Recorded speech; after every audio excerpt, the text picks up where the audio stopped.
Good morning and welcome to CCN's Annual Conference 2025.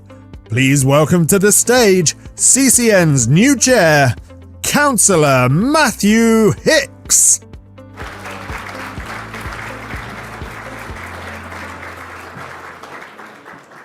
Good morning, everyone, and I'm really honoured to officially open the CCN Annual Conference 2025, and thank you for joining us all here today.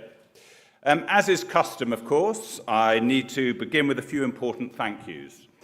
Firstly, to our strategic and conference partners who have most generously supported our annual conference and actually helped make this possible. Secondly, I'd like to thank the CCN officer team who organise a conference so professionally so that it really runs like clockwork, and it takes a lot of organisation to get to today. So thank you to that whole team. And thirdly, I'd like to thank Councillor Tim Oliver, my predecessor who led the CCN with such a sense of purpose and focus. Thank you, Tim, for all you achieved and for the dedicated service. And could we just give a round of applause to all the teams?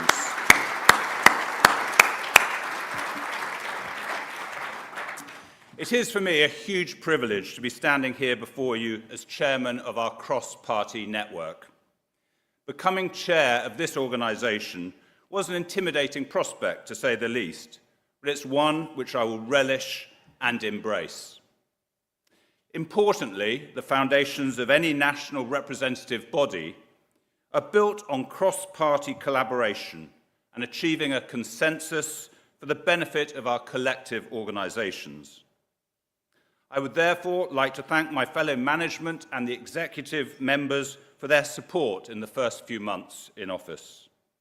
We've certainly hit the ground running, underpinned by new ways of working to ensure the voice of all our members and all our member councils and political parties shape our advocacy.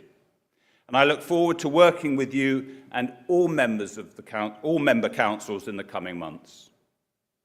And there has scarcely been a more important time for counties and rural councils to speak with strength and urgency.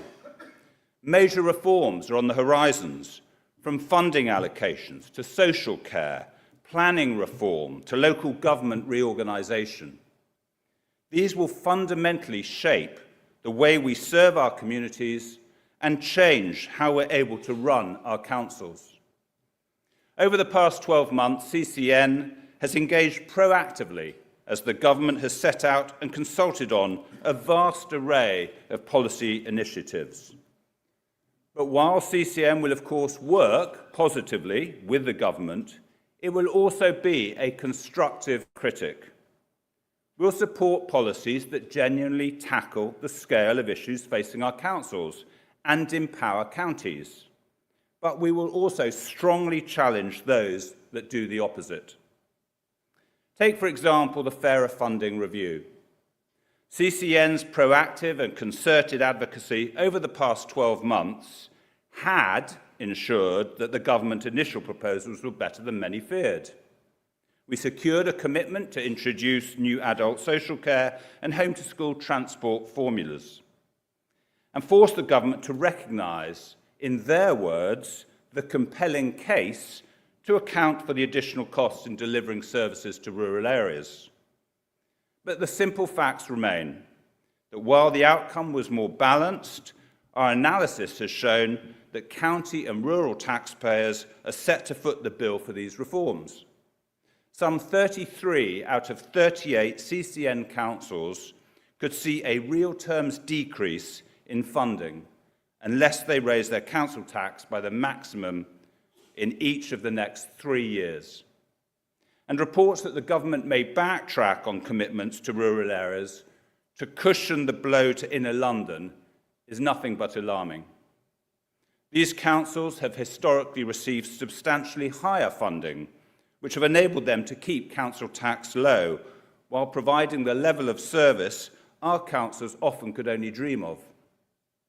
So while the government's policy is due imminently, and we won't have to wait much longer for that to show their final hand, but cherry-picking formula and reducing the weighting, giving to remoteness with their proposals, could put hundreds of millions of pounds at risk for our member councils. But rest assured, CCN will strongly oppose any changes that result in further shifts in resources from counties to urban authorities. And most importantly, we will continue to make the case for fair transition arrangements, underpinned by a substantial increase in funding to protect the financial viability of our councils and the frontline services they provide. While the outcome of fairer funding review looms large for our councils, for many in this room, it is the perilous state of the SEND system that poses the greatest financial risk. To their credit, the government has acknowledged the current system of SEND is broken. It no longer works for children, it no longer works for families, it no longer works for schools, and it no longer works for councils. But while ministers have accepted this prognosis and promised wide-ranging reform, the much-anticipated schools white paper, as we're all aware, has now been delayed. This is hugely disappointing, not only for councils, but also for families too, because time is of the essence. The government's continuing inaction only compounds the difficulty experiences for families, letting down thousands of young people while pushing councils to the financial brink. Our new research shows the system is heading towards total collapse in little over 4 years. This could mean families waiting even longer for support, councils dealing with a level of demand that the system was never designed to withstand, and local authorities staring down an unimaginable deficit of £18 billion. Now is the time to act decisively. Government cannot keep ducking reform, and ministers must use the delay to set out a comprehensive change to the system. Alongside wiping councils' deficits, this will mean tough but necessary reforms.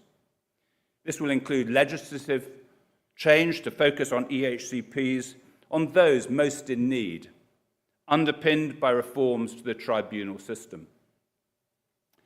While funding and SEND reforms remain a key focus for CCN, this conference will show that our network is making its voice heard on every major policy area. In children's social care, whilst we have seen positive progress on clamping down on excessive provider fees, we're advocating for a concerted focus on early intervention to prevent children entering the care system. Equally, on adult care, we welcome the appointment of Baroness Casey to the Independent Commission as a positive step in securing cross-party solution. But the progress is too slow and uncertain. In the coming weeks, CCN will be setting out a detailed submission to the Commission and a meeting with Baroness Casey. And we will make a forceful case for social care to remain a local service, underpinned by a new preventative and community-based approach to integrated care. And on planning reform, CCN has and will continue to raise significant concerns over disproportionate housing targets, because counties face a distinct set of challenges. Our geographies are vast, our infrastructure is stretched, and the cost of delivering well-planned, viable development are often higher than in urban centres. That is why our advocacy on housing planning and infrastructure is so important.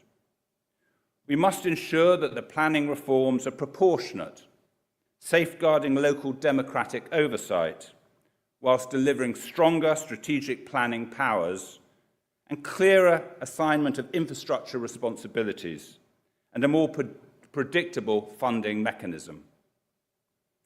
But for all the talk of fixing the foundations of local government, this could be critically undermined in vast swathes of the country if ministers do not get devolution and local government reorganisation right.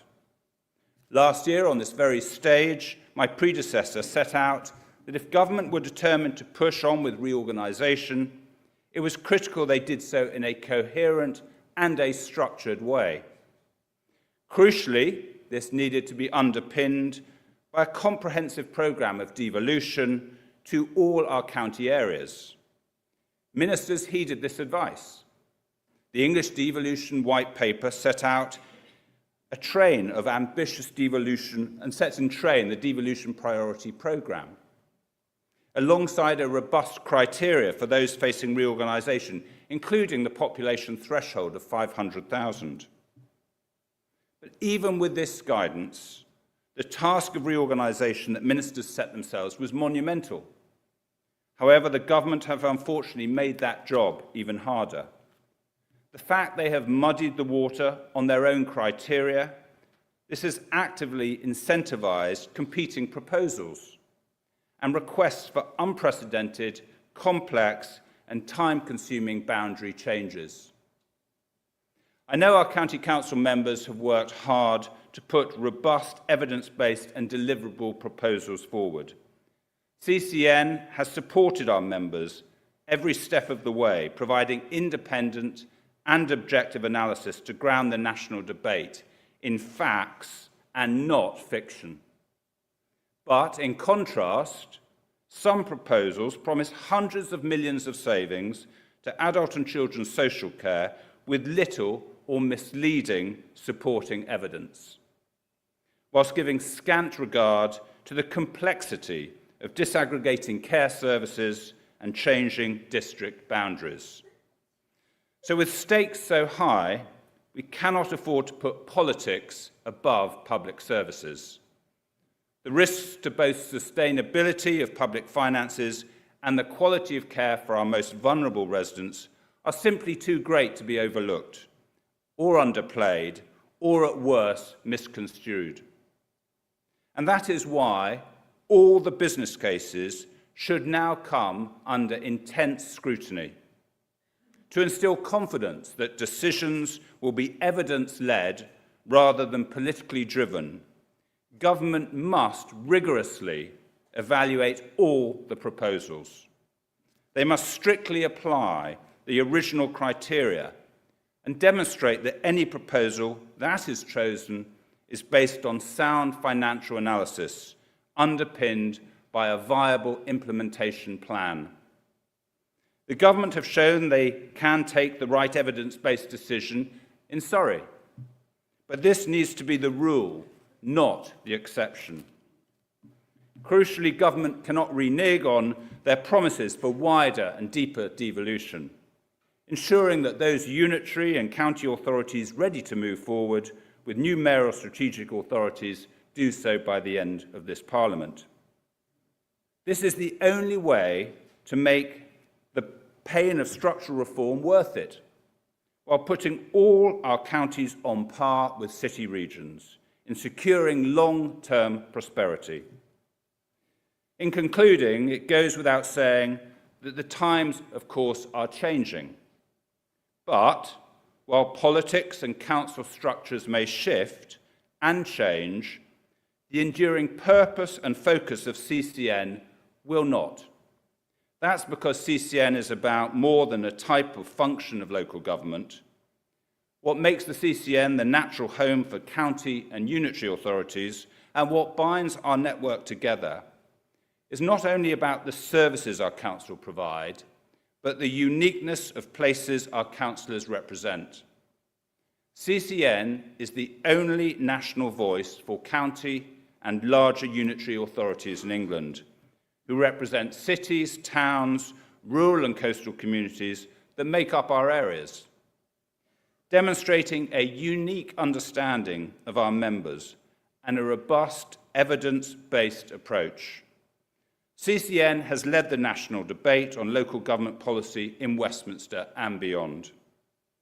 I know that the new CCN executive is clear that there will always need to be a strong national body representing non-metropolitan counties, one built on the shared and unique characteristics of the councils and places we represent, and focused unrelentingly on representing all our member councils on the national stage on the biggest issues facing all our communities. As we look to the future, I'm confident CCN can go from strength to strength, prioritising our support and advocacy for all our current member councils, while engaging new and existing unitary authorities to grow our network and increase our collective influence in Westminster. Thank you very much for joining us in Marlow, and I hope you all enjoy the conference. Thank you.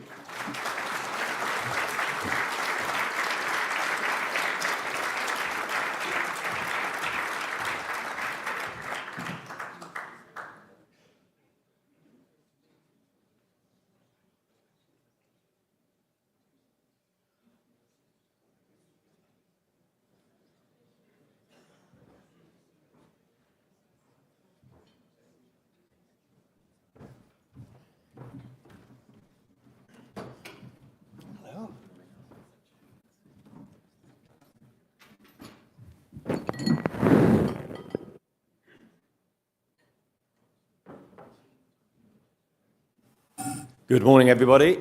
Morning. Welcome to our first session. And as the leader of Buckinghamshire Council, I'm Stephen Broadbent. Welcome to Buckinghamshire. Just to echo the welcome that Matthew just gave us all at the end of his speech. Really picking up on the key aspects of the challenges that face us in the sector.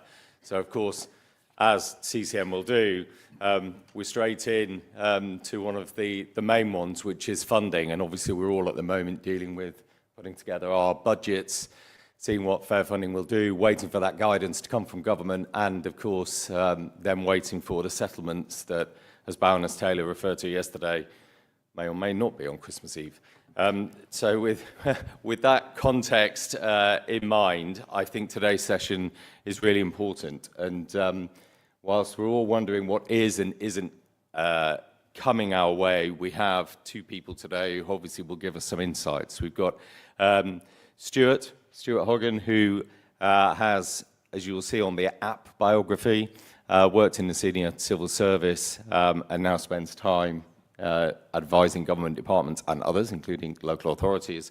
And of course, we also have Adrian from Cllr, who does a heck of a lot of number crunching and giving his advice and forecasts and modelling as to what's to come.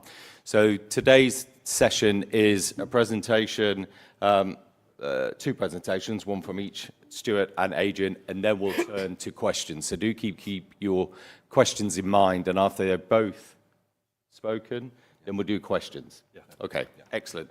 So welcome to you both. Stuart, I think you're first up.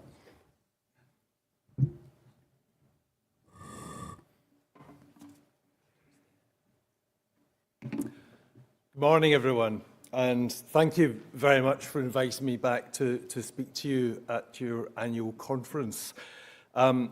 This year we've been moved to the very top of the agenda, and the brief from James at CCN is to have a fun-packed and uplifting session on local government finance, just to get the week started with a bang in Ultra HD. So anyway, let's talk about the fair funding review. I'm going to say some stuff about the overall context and indeed the limitations of the review. And then Adrian is going to talk about, as far as we know, the impact on individual local authorities. So for new readers, what is the Fair Funding Review 2.0? Well, this is the exercise that allocates money to English local authorities in the annual financial settlement, and it's a review of the formula that's used to power that allocation. And it operates within a fixed quantum of resources, which is quite important, and we'll come back to that. Those resources settled in the spending review. There are three main components. First of all, a relative needs assessment of all English local authorities using 8 brand new formula. Second of all, a correction to take account of the different amounts of resources available in each area to fund those services. And that's called resources equalisation or levelling of the playing field. And then the third component is the transition to get you from where you are now to the target allocations. And that they're all very, very important in the outcome. And along the way, the review takes account of the relative costs of delivery in each area. And there's also a full reset of accumulated business rates retention growth. So all of the growth that you've been building up in your areas since 13-14 is recovered to the centre by government and reallocated through the new needs formulas. It's called 2.0 because the exercise actually started under the previous Conservative administration, and the approach being taken by government bears a close resemblance to that approach in its principles and its broad approach. But of course, and again we'll come back to this, current ministers are very likely to exercise their discretion in a way that's different from their predecessors might have exercised it had they actually got to this point in the process. But the thing I want you to take away from all of that is that this is a very large, massively complicated and interlinking beast, which is actually quite difficult to control in an effective way. So, let us focus on the timetable so that we know what we're dealing with here.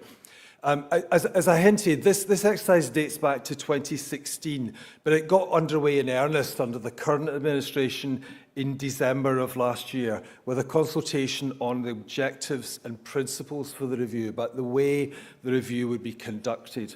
And the principles boil down to simplicity, transparency, using up-to-date data, and most importantly, working on the basis of objective analysis and an evidence-based approach. So that's something we can judge the outcome in relation to and see how well the government's matched up to its own standards. The main consultation paper was published in June, and there's a great deal of information on that, particularly on the needs assessment side, but it falls short of the full picture. There are no pound allocation numbers in that document, and there's quite a lot of ambiguity, and it's been very difficult for Adrian and others to try and discern from the signals that are given what exactly will be intended. I mean, not least because some of the decisions hadn't even been taken by that point. We do, however, expect the consultation response to be given later this week. And then the attention will focus very much on the provisional settlement, which I might say we could expect in the week beginning 15 December, but Baroness Taylor, I think, said last night she would try and do it earlier. We will see. The timing is very much dictated by the timing of the budget, which is relatively late, and there's processes that take place in between, like quality assurance, that mean it's high risk to squeeze that. But we'll, certainly mid to late December, I would say. This will be the largest, most ambitious, most consequential annual settlement since at least 2013-14. There's a great deal of content here and an awful lot of decisions to be taken. And it will work its way after a short consultation over Christmas to a vote in Parliament in February. And the formal process is actually a one-year settlement. The material that goes to Parliament only deals with the coming financial year because that's the limit of the powers. But it will be couched within the framework of a three-year settlement. So the following 2 years are indicative allocations. They're promises by government that councils will get no less than the numbers that are set out there. And the thing I want you to take away from that is that this is a very rapid timetable. Okay, so what now? There's been a very long delay since the last exercise of this nature. Some of it was revised in 13-14. A good deal of it is even older than that. Some of it uses census data from 2001, I think. So there's been a long delay. and much has changed on the ground in all of your areas. You've also got a wide range of different starting points because of, I think, 7 annual tactical settlements. So as a result of the starting point and the end point, we expect large changes in allocations. And more than that, for any group, be it counties and unitary, Mets, London boroughs, there's a very wide range of outcomes within the group. It's very hard to generalise, and any average is in some ways very misleading. And even within those ranges, there are in some cases extreme outliers because of the particular circumstances. So you get a sense here of how difficult this beast is to wrestle with. So what do we expect from the consultation outcome? Government's promised several data updates. So there's a new index of multiple deprivation just been published. That's very likely to be taken into the formula. There are new population estimates, which they've said they will use. There's an up-to-date council tax base just been published. And all these changes are outside the government's control. They've made an undertaking to take them on board.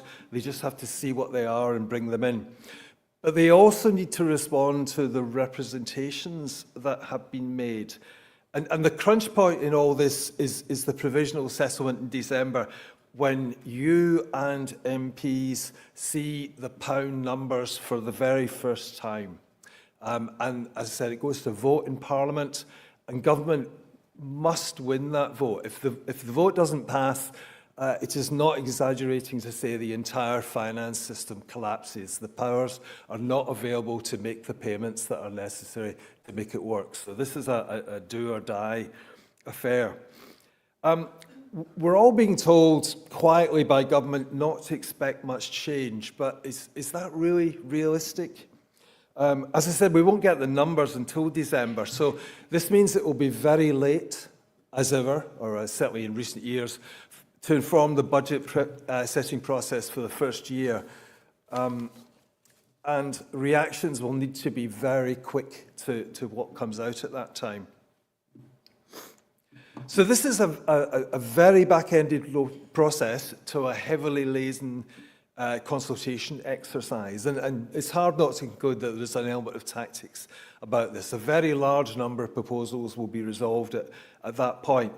And yet, ironically, for me, there's quite a narrow scope for manoeuvre at this point. Government has successively narrowed the scope as time has gone on, and there are now real limitations about what they can achieve in responding to the consultations that were made.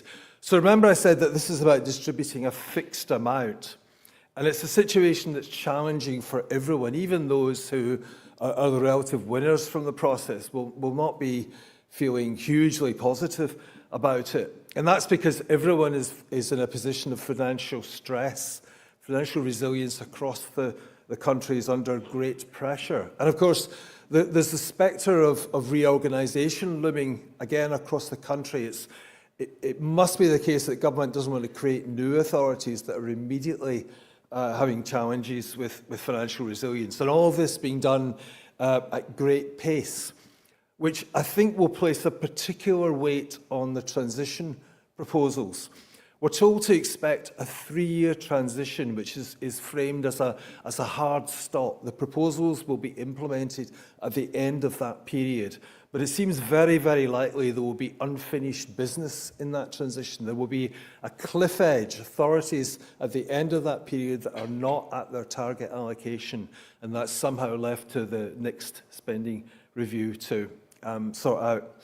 And there are yet more levers, more problems, more constraints on change, to making a change that you want to see. The levers are very clumsy. And government has maxed the credit card on 2 of the main levers for change. On the business rates reset, they've gone for 100% reset. It's very difficult for them to back off that now, and they certainly can't do more than 100%. On resources equalisation, they've gone for 100% resources equalisation equally. Very difficult to back off, impossible to go beyond 100%. So there's no scope for manoeuvre there. Their principles limit the scope for manoeuvre as well in terms of what they can respectably do at this point. So I think there is a bit of a challenge for them here in how they respond to the consultation proposals that have been made. And you can even raise the thought, will this be more pragmatism over ideology? Is that what we can expect? So Adrian will talk a bit more in a moment about the impacts, but I guess the thought I'd leave you with is well, twofold. First of all, everyone has been lobbying very effectively on this, and dare I say, CCN lobbying, I think, has been particularly effective. But this is the point where the politics comes to bear, and it's not just who speaks, but who is heard. And the Mets and the London authorities have been putting some arguments that there's some informal evidence that they're getting a bit of traction. The technical press has had some chatter in that way, haven't they? And London, it's difficult for London as well because there are differences between inner and outer London, so they're kind of torn in that way. But there are only really three big pieces in this jigsaw: Mets, London, and the counties and unitaries. And there is a risk for you that you are squeezed in this exercise. And a risk for government about whether the kind of things I've talked about will be enough to respond to the lobbying that they're getting and the pressure and expectations of people in areas of the country. So that means, I think, quite a load on the transition arrangements to try and smooth the path, but it also means that the next few weeks are absolutely critical for the people in this room, and you will need to look to James and the CCN team, who I know will be able to respond in terms of engaging with the critical next stages in the process. Thank you.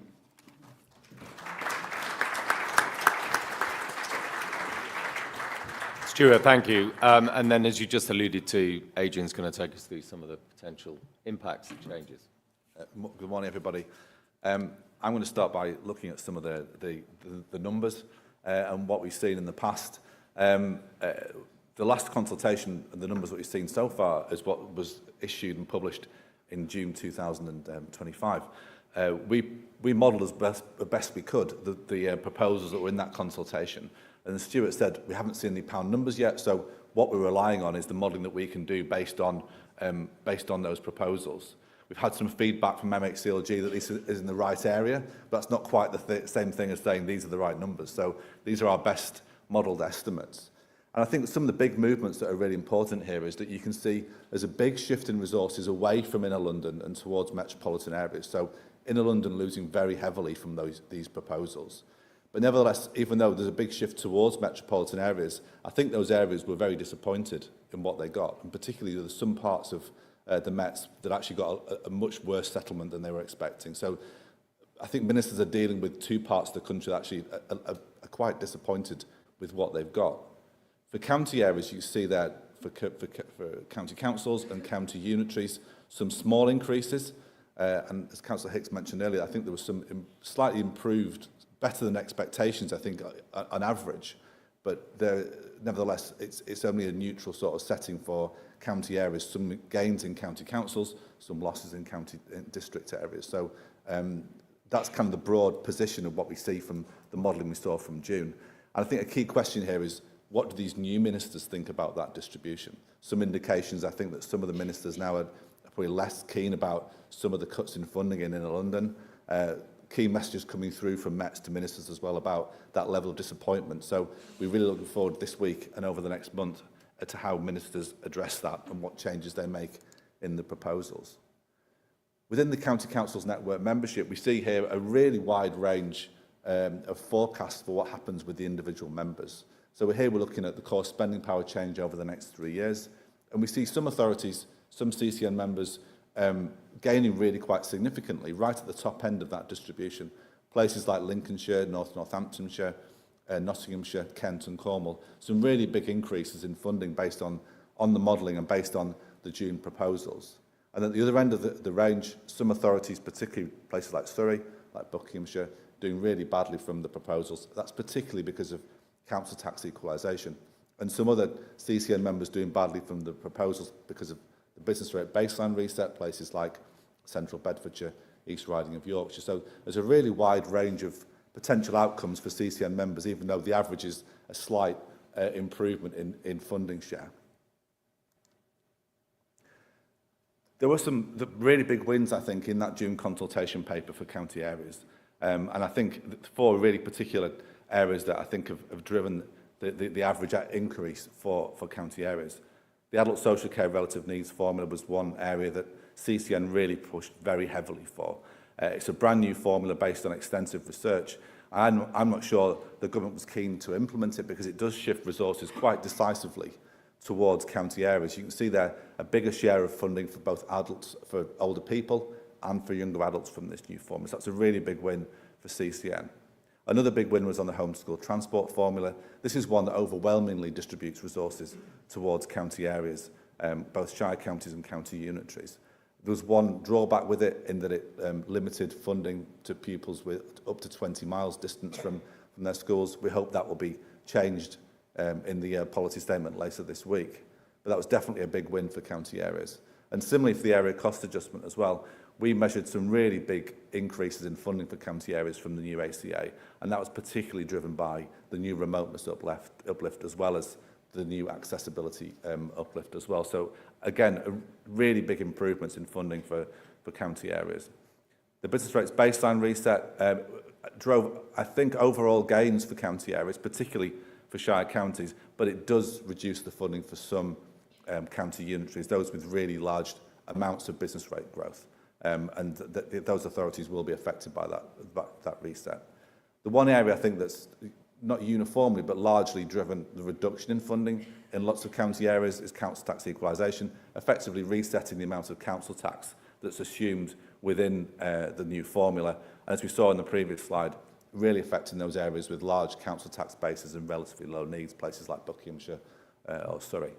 And we estimate, just to give you an idea of the scale of the redistribution from equalisation, if they were to reduce the scale of equalisation from 100% to 85%, which is where it's set in the current formula, we think that would lead to a gain in resources for county areas of nearly £500 million.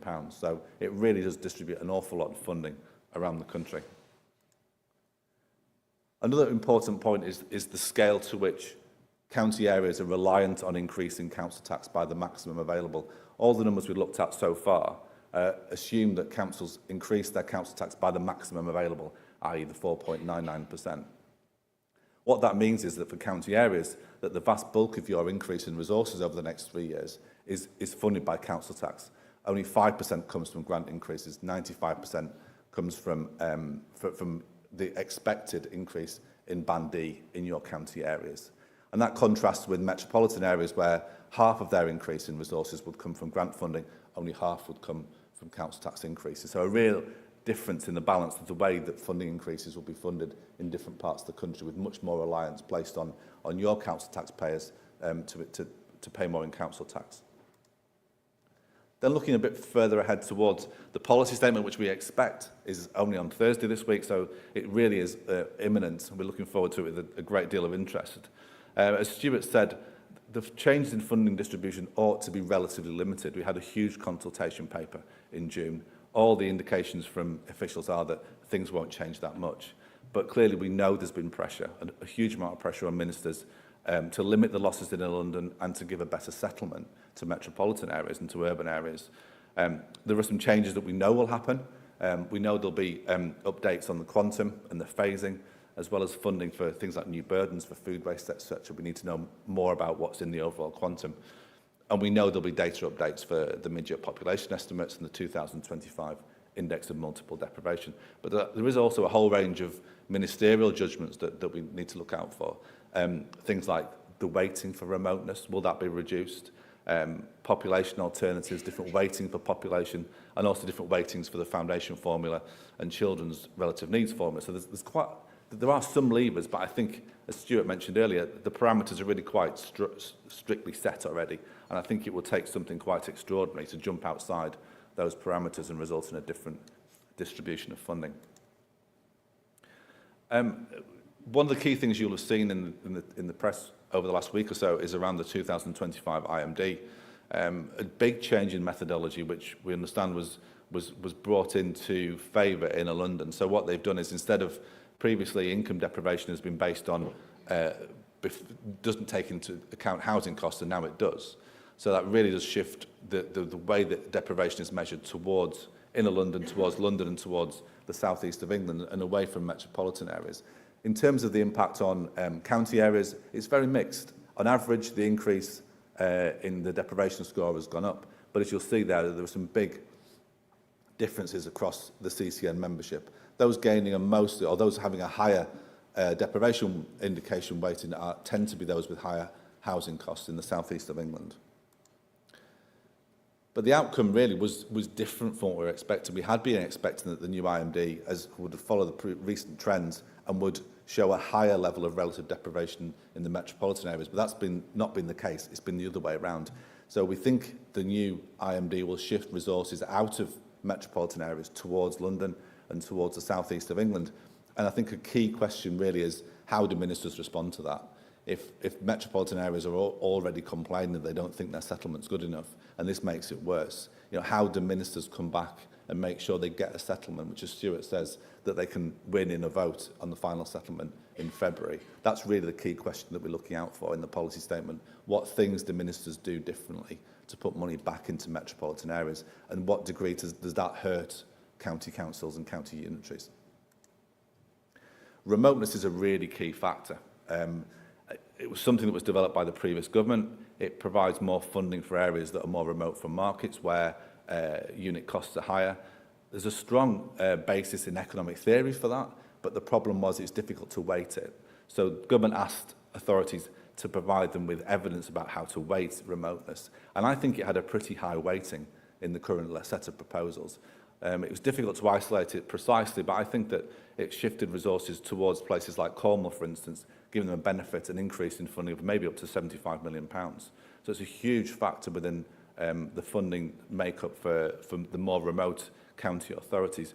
But this looks like a real candidate to be reduced in terms of weighting. That would take money out of the most remote county areas and shift it towards metropolitan areas and towards London. And that's what those two types of authority groupings have been asking for. So this is a real target, I think, for Mets and for London. Looking ahead for the predictions and speculation, it's always dangerous speculating only a couple of days before something comes out, but there we are. That's how the timing goes.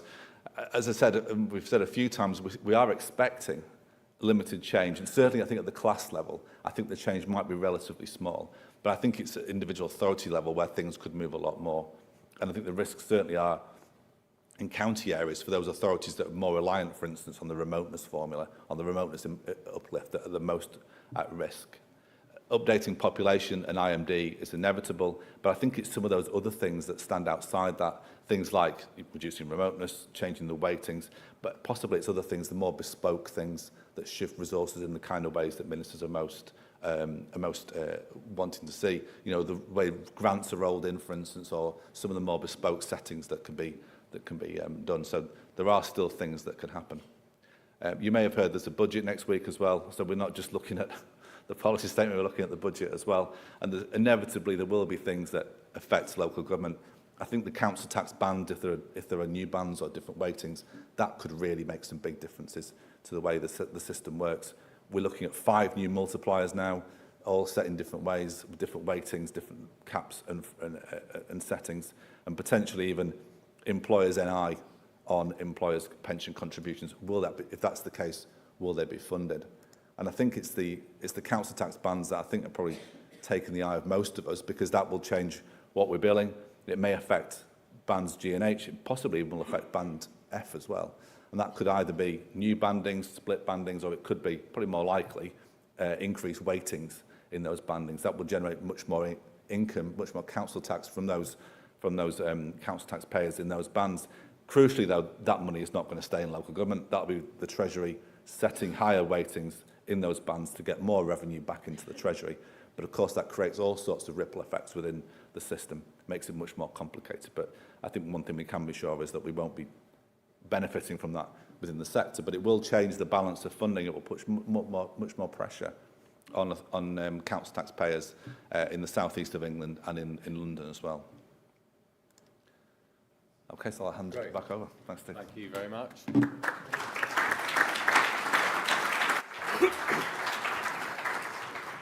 Okay, there's a couple of roving mics going around, so please do put your hand up if you have a question. We've got just over 15 minutes to take some questions to both Adrian and Stuart. Anyone wish to ask a question, given they've just revealed the inner contents of their crystal ball, and therefore all answers may be heavily caveated, we'll wait and see.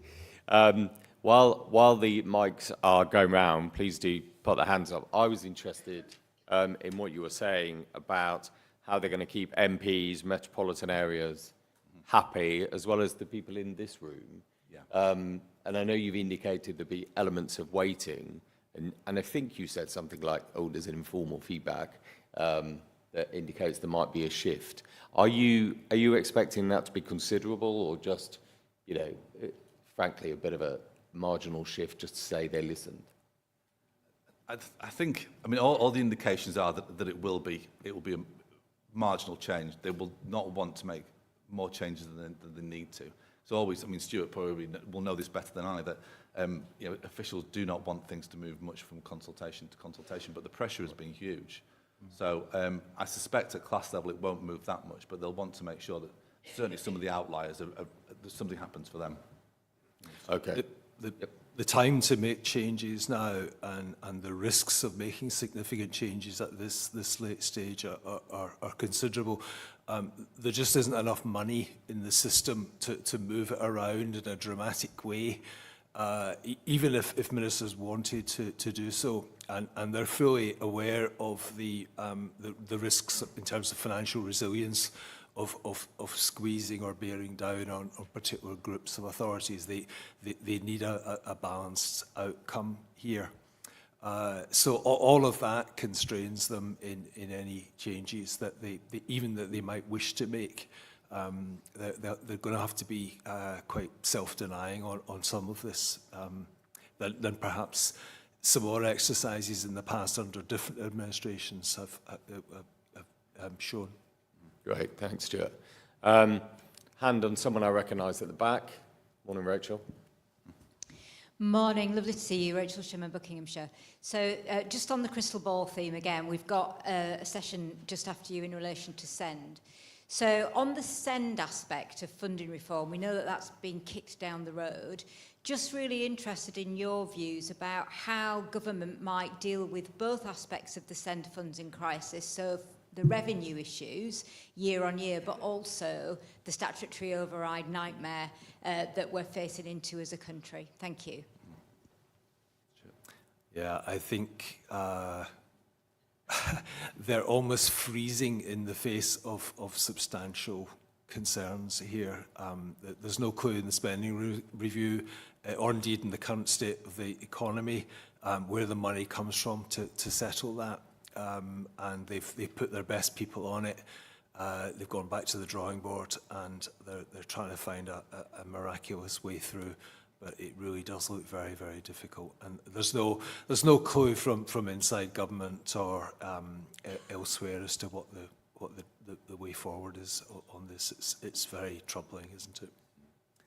Yeah, I think as well, it's just frustrating that we have a huge process for determining the vast bulk of our funding, and then this really important thing just sits outside it, separate from it. And as Stuart said, we're not really picking up any kind of intelligence about what they're proposing to do there. It's hugely frustrating. Thank you for that. I've got two questions on this side. So first of all, gentleman here, fourth row back, and then we've got Richard further at the back after that. We'll do two at once, which will give us a bit of time. Yes, sir. Please just introduce yourself as well. Thanks very much. Andrew Jimison, Norfolk County Council. Just your comments on changing council tax bands, G&H. Do you expect that to come through for the 26-27 financial year? That would be my first question. And notwithstanding the fact that you anticipate the government will pinch the lot, if you have a second home council tax premium, would that remain, do you think, or would that get snaffled as well? Thank you. And then Richard. Richard Smith, Suffolk County Council. Thank you for all of the detail we've had. This is badged as a fair funding review. What's fair about it? Straight to it, yeah, chaps. So, do you want to go first, Adrian? Yeah, on the council tax banding, I think for second homes, I would be confident that that income is outside the equalisation process. I mean, partly because we just don't know for sure exactly who's collecting what yet. The numbers haven't settled down, but in terms of principle, I'd be pretty sure that's outside the process. That won't be equalised. Then on the second point, in terms of timing on the banding, I think if they go for the higher weighting, I think even that is only 2027, 28. I'm not seeing any timings in the press or anywhere, but I can't see that happening until 27, 28 at the earliest, and potentially even the year after. If they're looking at splitting bands and creating new bands, that's even longer. That's a much more substantial change, but I can't see any of those changes actually hitting 26, 27. Could be wrong, but I don't think so. And the fairness point? Yes. So the review was originally named by Greg Clark back in 2016. There were rumours at the time that Number 10 wasn't hugely happy with it, thinking that it would neither be fair nor would there be any funding to back it up. Which might explain why the name was changed to the Review of Relative Needs and Resources, which is a much less catchy term. Labour changed it back, and the thinking behind that, of course, was a nod to the fact that we are simply doing what the previous government intended. We'll see how that works out in practice later this week and at the provisional settlement. But fairness is always in the eye of the beholder. He says. And I'm not seeing any other hands unless I'm showing this really badly and not being able to see them waving. So just while you consider your next question, have you heard any shift yet on council tax collection rate? Because I don't think there's an authority in the room who do 100%, and yet that's baked in the formula, is it not? Yeah, it is. So I can't see that changing either. So I think that's one of the things they're adamant they're going to do. And it's one of the, I think that the hallmark proposals they've got within the consultation was about doing full equalisation. And I think 100% council tax collection is kind of a feature of that. Yeah. They've been quite firm on that. But I take your point. No one's doing 100% collection. But these are hidden costs that we're all going to bear because, Yes. immediately, I mean, you've seen, obviously, from a Buckinghamshire perspective, we're already down. That will put us even further down, and we're at a 98, nearly 98.5 collection rate. But that still is real money. Yes. So they've got in a formula that will never see the light of day. Yeah. Yep, that's right. So Conservative ministers previously were keen to have a universal rate in order to treat all authorities on an equal basis, and Labour ministers have continued that, but the assumption that they have run is, as you say, that the collection rate is 100%, which of course is completely unrealistic. CCN argued hard to reduce that in the consultation exercise, and the idea effectively is that reduces the rate of equalisation from 100% assumption to a slightly lower rate of assumption. But as Adrian says, I think it's unlikely they'll budge from that on Thursday. Fortunate, okay. Lady in the second row here, please. James is making his way down.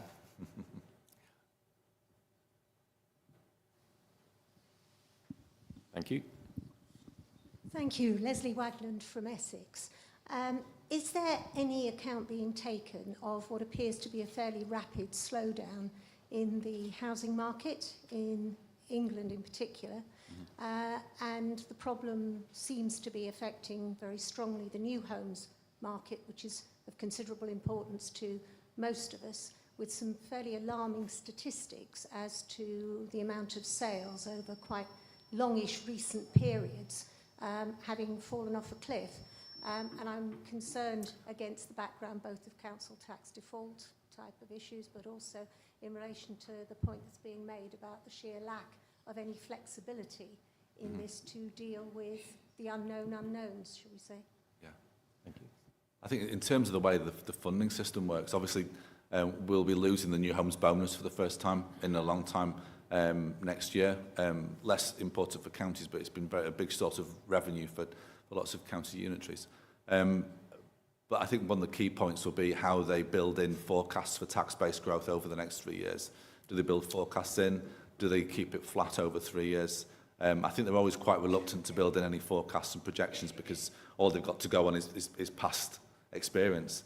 they don't have any intelligence about what would happen in the future. So that's an important thing to be aware of and what they look at. I suspect it'll be quite a flat projection rather than looking at trying to second guess what growth looks like.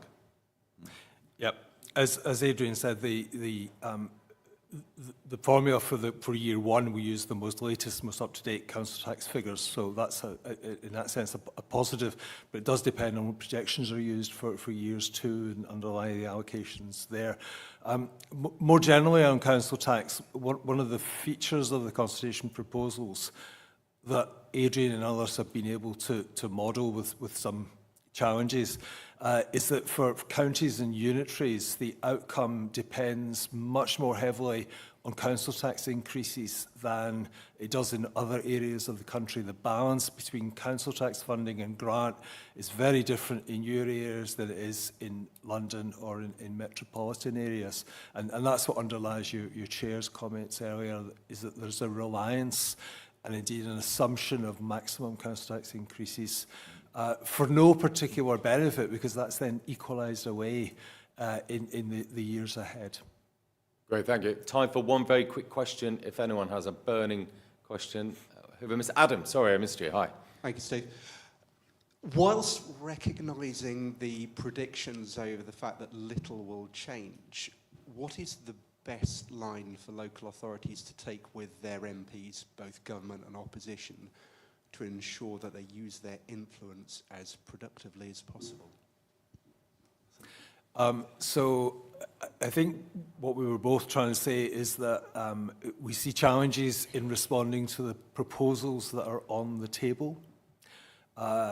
It's not, you can't rule out that something extraordinary will happen, as Adrian said, something that we just haven't budgeted for, if that's not too bad a pun. Perhaps the government hasn't budgeted for it either. So we'll have to wait and see. We'll get a clue to that on Thursday, even if there are no numbers. And beyond that, the lines in the CCN response were, first of all, there isn't enough money in the system, and that's a cross-sectoral line and a very important one to continue to reinforce. Second of all, the reliance on council tax. And then more recently, also in the response to June, but more recently, the defence of remoteness as an undeniable effect in the more remote areas of the country, albeit one that is more difficult to evidence in the weighting you should employ on it. So that's an issue for more remote areas. And there may be other things that come out of Thursday's document as well. And I think, Adrian, anything very quick to add or not? No, I'm fine. Right. And of course, as you said, there's a compressed timeline now when this comes out, but CCN will obviously work with you two and with our member authorities to make sure we press all those fresh points and lobbying points on behalf of the sector. But we're now over time slightly. Thank you for your attention and participation. Next session. Thank you to you both. Cheers, thank you.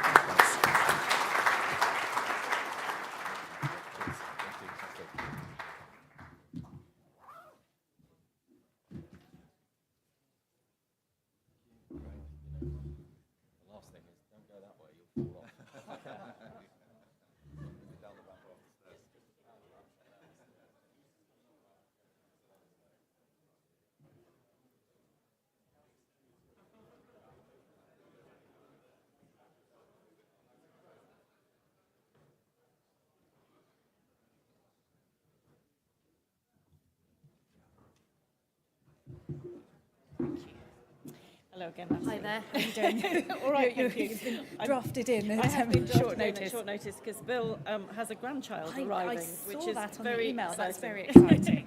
And hello, Luke. I don't think we've met before. Nice to meet you. I am going to introduce Natalie, I'm afraid, as saying that we've been doing this round We've for been about 10 years. Exactly. It's a tragedy that it hasn't changed. It more hasn't than changed. No, exactly. Yes, can't believe we're still here, but there we go. Well, it's just so sad that it's not different. I mean, Yeah, maybe next exactly. year Maybe it different. will be. Maybe it will be different. Yeah. I might finish with that. Good morning, everybody. Good morning. Welcome to the second session of conference. It is delightful to be here. Some of you will have noticed that I am not Bill Revens, Bill apologises that he's not able to be here. He has a very good and very nice family reason for not being here, but it's my great pleasure to be here introducing this session on SEND, which a number of you will know has been my specialist subject for quite some time. I'm sure no one in this room... Sorry, I'm Lucy Nethsinger. I'm the Liberal Democrat leader of Cambridgeshire County Council. I'm sure no one in this room needs reminding that the provision of special educational needs and disabilities education is perhaps one of the most pressing issues facing local authorities today. The impact of growth in the demand for these services has severely impacted the financial sustainability of not only all councils across England, but also been deeply unhelpful for the children themselves and for their parents. The system is failing in so many ways. As CCN highlighted in its report last year, it is not hyperbole to suggest that this now presents an existential threat to local government itself. Obviously, CCN was disappointed last month that the government confirmed that the publication of its proposals, which we had originally hoped to discuss in this session, have now been delayed until the spring. And spring, as we know, is sometimes a flexible term in government in the same way that autumn or fair are. Only wholesale and radical change will properly address the potential collapse of not only the SEND system, but local government finance more widely. If the present trajectory of local government spending is not either reduced or properly reimbursed by central government, a huge number of our councils will swiftly be facing Section 114 territory.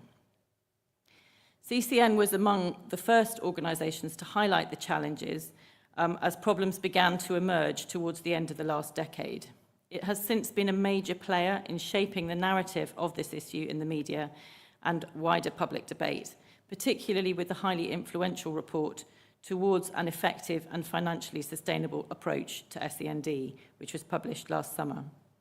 The key findings of that have subsequently been echoed by many others, including the Public Accounts Committee, the Education Selection Committee, the Institute for Fiscal Studies, who we are delighted to hear from this morning. Ahead of the expected white paper this autumn, CCN asked the authors of the report, the ISOS partnership, to conduct a further analysis in order to offer up the most up-to-date picture and help inform the government's decision-making and the debate around this issue. I'm sure you will already have seen the coverage that this received on Friday, and I'm delighted today to welcome Natalie from the ISOS partnership to provide us with a more detailed overview of this report and the measures it suggests will be necessary to bring the system back into equilibrium. I have to say, I think it is a small tragedy that Natalie and I have been introducing reports like this for almost 10 years, and the system has not changed, and the crisis has only got worse. And I'm really hoping that maybe in a year's time we'll have something more hopeful to say, but we'll see. After we've heard from Natalie, we will hear from Luke Sibieta on the IFS's recent research on this issue to comment on those findings and others. And then I hope we will have time for questions, and I'm sure there will be many of those. Natalie, over to you. Thank you.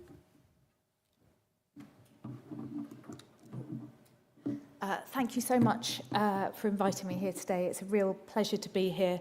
As Lucy said, we've been thinking about this and talking about this and researching this and advocating for change for many years. And it does feel like there is a bit of a tide turning, but nonetheless, it's really important that we continue to make this front and centre of our debate.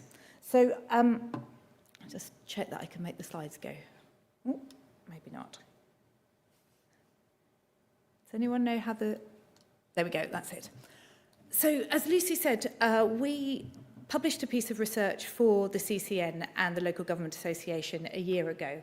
And it was, if you like, a sort of State of the Nation report on special educational needs, and it set out a wide range of recommendations for what we thought needed to happen in order to create a more sustainable and effective approach to meeting the needs of children with SEND. We're 1 year on from that report, and we were invited again by the CCN to do a follow-up, really to tell the story of what has happened in the last year and to give you the latest snapshot of what the current system looks like, and that's what I'm going to talk about today. When we wrote the report a year ago, we described the crisis in SEND in terms of 4 key statements. First of all, that there are more children than ever before who are being identified as having SEND. Secondly, that there are more children than ever before whose needs are not being met in a mainstream school and who are requiring more specialist provision. Thirdly, that more money than ever before is being invested in SEND, but that is significantly less than what is being spent. And finally, that despite rising identification, rising expenditure, rising specialist provision, outcomes are not getting any better and in some cases are getting worse.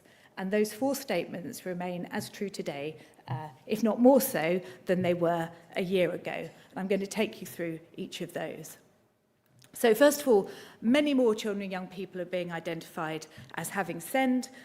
This data is taken partly from published reports, published data published by the DFE, and partly from survey returns. So the blue bars are what we know, because that's been published by the DFE. The orange bars are then what we're projecting based on returns from around about 100 local authorities. So a good sample, and we scaled that up to be representative of the national picture.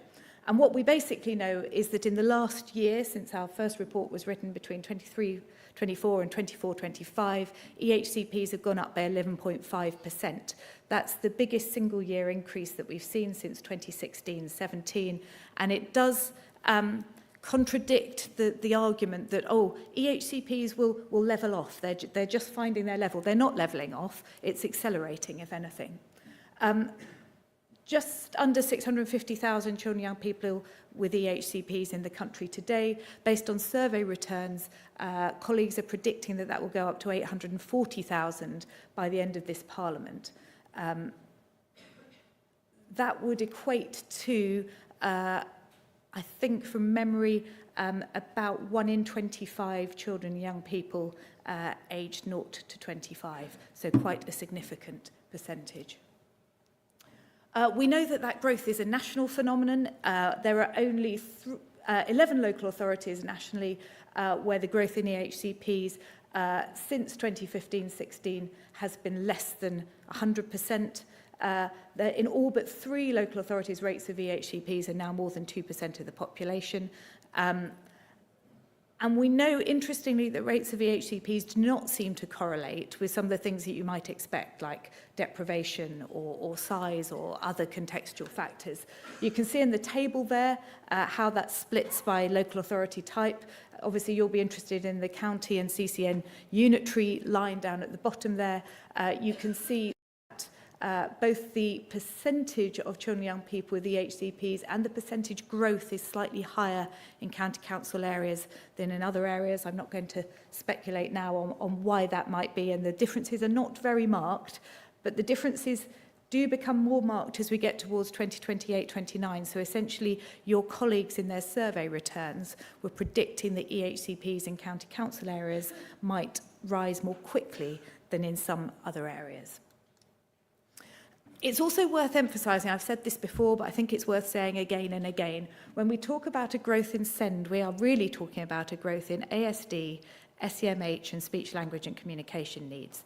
Between them, those account for 70% of all children and young people with EHCPs, and they account for nearly 90% of the growth that we've seen in the last decade. So let's not talk about a growth in SEND, it's a growth in a specific set of primary needs. We've also got data this year for the first time, which is quite interesting, around when children are first allocated their education, healthcare and care plans and how long they hold them for. And this graph on the left shows the age at which children and young people first get a plan. And what you can see is there are 2 distinct spikes. There's a spike on entry into reception year, age 4-5, and then there's a spike at entry into into secondary school, age 10-11. And I think that gives us one kind of key message for what we need to be thinking about in terms of system reform. What are we doing to help children manage these key transitions in their life and in education? We also know that around about a third of the children who have EHCPs at the moment have had them for more than 7 years. And as the system matures, that percentage is likely to go up. So more children and young people being identified as having SEND. Of those, more children than ever before are in a special setting. So this chart shows that there are just, I think, just over 190,000 children now in either a maintained special school or an independent and non-maintained special school. Those are the dark blue bars with the orange tops. Interestingly, you can see that the sort of pale blue area behind, that's the growth in EHCPs in mainstream schools. So that's actually at the moment growing faster than the special school population. But what we know is that is not particularly because those children are being placed where they're thriving. What we know is that special schools are full. We know that because at the moment, I think their special schools are, as a nation, over capacity by around about 6,700 places, so about 4% over capacity. There are more children in the special schools than the places allocated. We don't have any more places in our maintained special schools, which is placing pressure on other bits of the system. It means that there are children at the margins displaced, if I can put it that way. I think there are children in special school who probably would be better thriving in a mainstream environment. There are children in mainstream environments who would be better placed in a special school. There are then children who are being squeezed into the independent and non-maintained sector, and that actually was the fastest growing type of placement over the last year. What we're also seeing is that there's been a real growth in children and young people who are not in a school placement or a college placement at all. So these are children who are in, quotes, other arrangements, who are NEET, who are waiting for a place, or who are in active home education. And I think we can question how elective some of that home education is. So we know that that's gone up in the last year from around 4% of children with EHCPs to 11%. So that's a really big increase in a single year. We also know quite a lot about the profile of children and young people in special schools. And again, I've said this before, but I think it's worth re-emphasising. When we talk about children in special schools, mainly this is boys between the age of 11 and 15. And if we look at the entire 11 to 15 male population, 1 in 20 of those are either in a special school or an alternative provision. And I think it begs the question, what is it we're getting wrong for the education of adolescent males that means so relatively few of them are thriving in a mainstream environment? So, more identified, more in special school placements, more money than ever before being spent. So this shows the actual and projected spend. So the actual spend is obviously up to 23-24, that's published, and then from 24-25, that's based on projected survey returns. We can see that at the moment, from high needs block spend, local authorities are spending just over 9 billion, with a further 600,000 from core budgets on educational psychology, SEND ES, SEND administration, and so on. If nothing changes, survey returns predict that we're going to get to just shy of £17 billion expenditure by the end of this Parliament. We also know that expenditure is rising more rapidly than we had at first anticipated, so these totals are outstripping what survey respondents were saying the same time last year. It's also important to recognise that that's not the whole picture. We don't actually know the whole picture, but we can begin to estimate some parts of it. So the 9.9 billion there on the left-hand side is what you're spending through high needs block expenditure. The 1.76 billion is what you're spending on home-to-school transport for children and young people with SEND. The 600 million is what you're spending on SEND administration. That orange block in the middle is an estimated expenditure. We did a piece of research earlier this year for Inclusion in Practice to try and estimate what are mainstream schools spending from their core budget. So this is not top-up. This is what's coming from their core budgets to support children and young people with SEND. And we estimate that's about 6.6 billion a year. So if you add all that up, we're spending nearly £19 billion a year to support children and young people with SEND. We know that there are some key factors that strongly influence expenditure at local authority level. One of them, unsurprisingly, is the percentage of children with EHCPs. Another one, unsurprisingly, is the level of high needs budget per capita. So local areas will tend to spend to the budget they have, quite logically. The third one, interestingly, and this has gone up in terms of how influential it is the percentage of children in independent and non-maintained special schools, which does have an impact on per capita expenditure. You can see down there that per capita expenditure in CCN local authorities is about in line with sort of other types of authorities, with the exception of London, where expenditure per capita is much higher. And that's partly to do with budgets, it's partly to do with the price of wages and other things in London. So expenditure year on year is exceeding income. At the moment, it's exceeding income by about 2 billion a year. We anticipate at the end of this Parliament, it will be exceeding income by about 4 billion a year. And as you know, because of the statutory override, that in-year deficit goes into fueling your cumulative deficit. And if you add up all those cumulative deficits, then we know that this year they sit at around £4 billion nationally. If nothing changes, you can see the steepness of that line. Colleagues are predicting that by the end of this Parliament, it will get to just under £18 billion nationally. That would be an unfunded debt of nearly £1,000, in fact, over £1,000 for every child and young person in the country aged 0 to 25. Which is, as Lucy says, beginning to pose an existential crisis to local government finances. So you estimate that it's currently costing you in terms of your lost income around about £300 million per year. If that debt goes up as predicted, that will go to more like £980 million per year by the end of the Parliament. Around 60% of local authorities who responded to our survey, and this is not just CCN, this is all local authorities, forecast that their deficits will be larger than their total usable reserves by 2029. Of the 96 authorities that we heard from, 55 said that their SEND deficits could cause the local authority to become bankrupt if the statutory override were removed. And 8 said that even with the statutory override in place, their SEND deficits were of such a scale that it was imperiling their core finances. So, huge expenditure, pushing local government into significant area of debt. Nobody would begrudge the expenditure if it was making a difference for children and young people.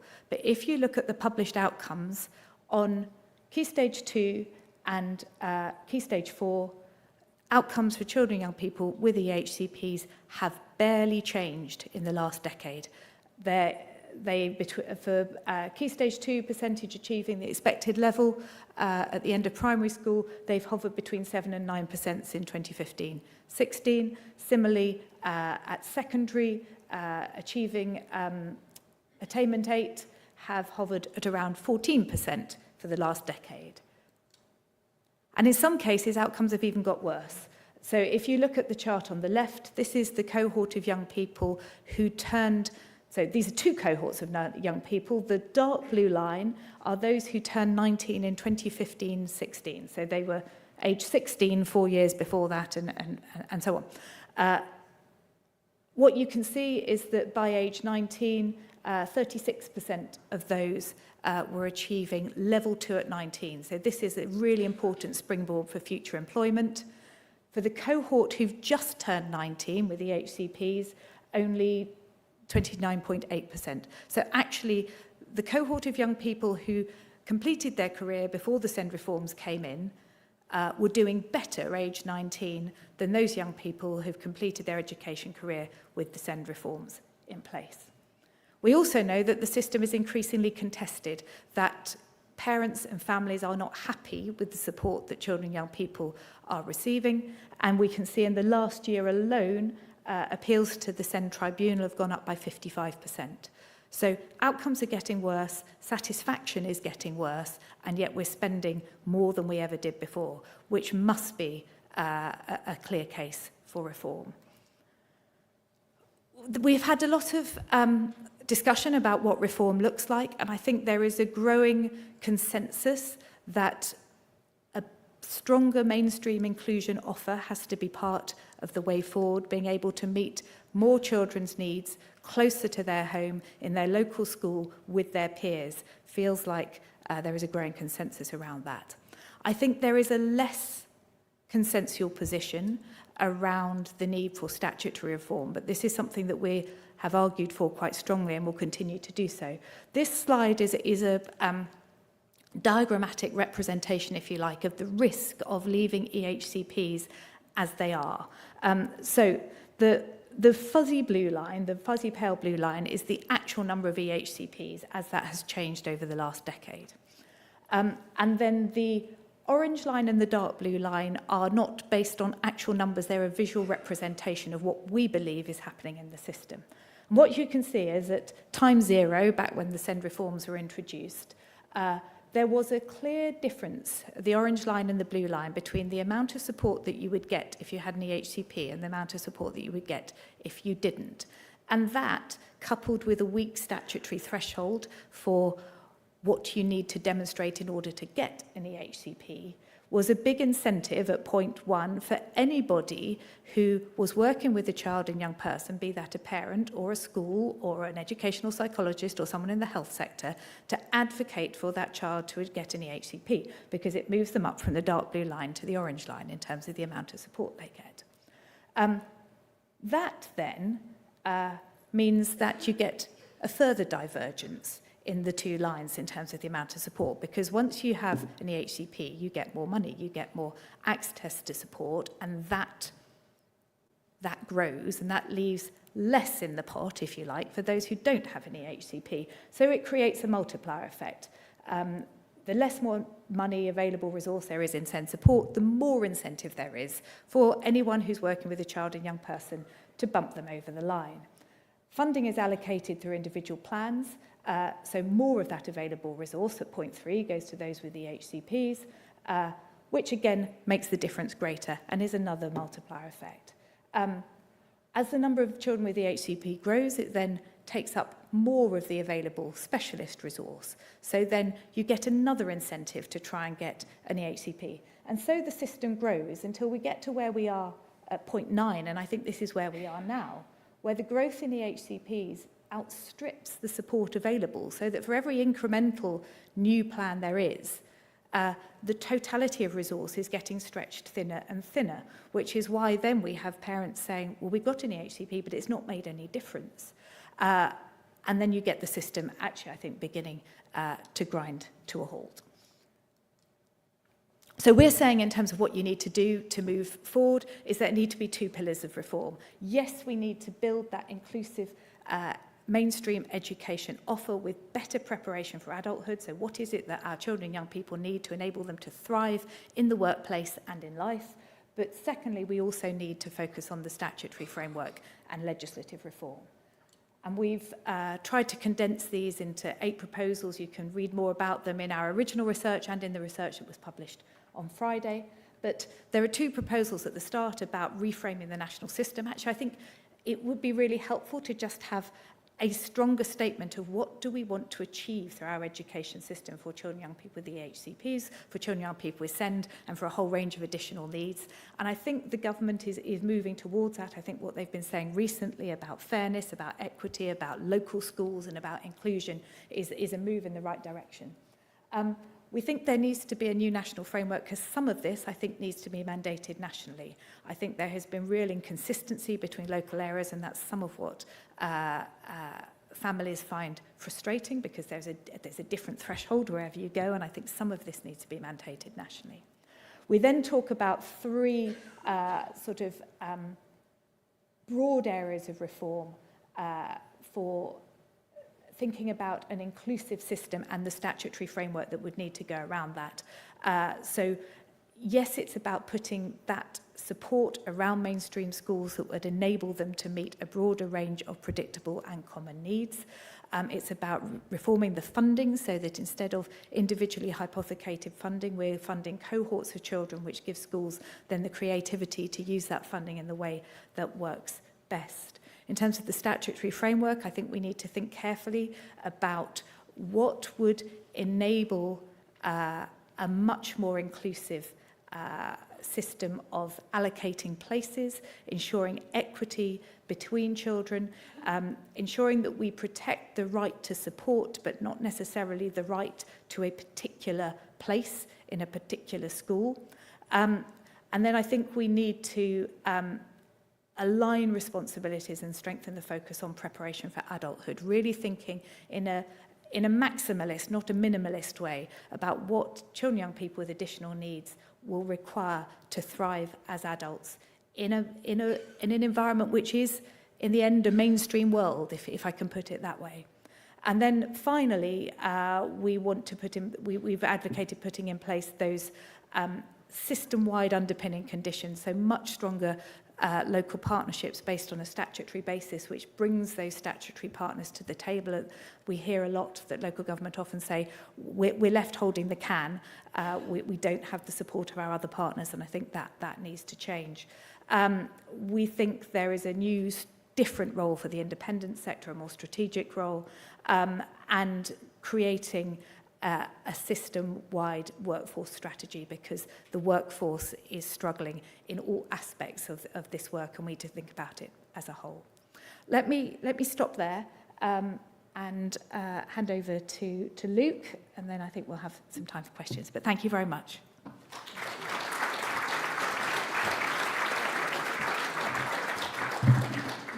Good morning. Thank you for inviting me. And usually for me, I don't have slides. I'm just going to give a brief set of thoughts. So firstly, thank you very much to Natalie and colleagues for a really, really excellent report. The only thing I can really say about it is I largely agree, to be frank. We've done our own forecasts of spending and numbers over time, and they're basically the same. Without reforms, we expect that spending on special educational needs will increase, high needs spending will increase to around 16 to 18 billion pounds by the end of this Parliament. The share of pupils with the EHCPs will rise from its current level of 5% to around 8%, which is basically in line exactly with Natalie and colleagues' forecasts. I think my expectation would be that the deficit would be a bit lower, because I suspect, based on past experience, government will be forced to increase funding more than you expect at the moment, but predicting government behaviour is notoriously hard. And I think the bigger point is frankly the absurd situation we're in, whereby we're forecasting debts of around 10, 15, 20 billion pounds by the end of this Parliament. In this situation, a fiscally responsible government would be setting out transparent forecasts for these deficits and setting out liabilities and risks. The present government and the past government have not done that. Instead, it's left to ourselves in the Institute of Fiscal Studies, Natalie and colleagues at ISOS to be doing their own forecasts. That's a ridiculous situation to be in, given the scale of the risks involved. So fiscal whinging over. I want to use the rest of my time to reflect a bit more on the factors that are driving the increases in needs and spending over time, because I think that tells us quite a lot about the appropriate policy responses as well. I won't be able to give you a definitive conclusion of it's X%, it's Y, 50% X, because there's lots of uncertainty. And in reality, there's lots of causes that are working in together to drive increases. The first is rising diagnosis and awareness of needs. That's been happening across all high-income countries, particularly with respect to autism and ADHD. And that reflects improved diagnostic procedures, lower diagnostic thresholds, and increased public awareness. There are some increases in genuine need, but there's lots of just better awareness of needs that were already there in the first place.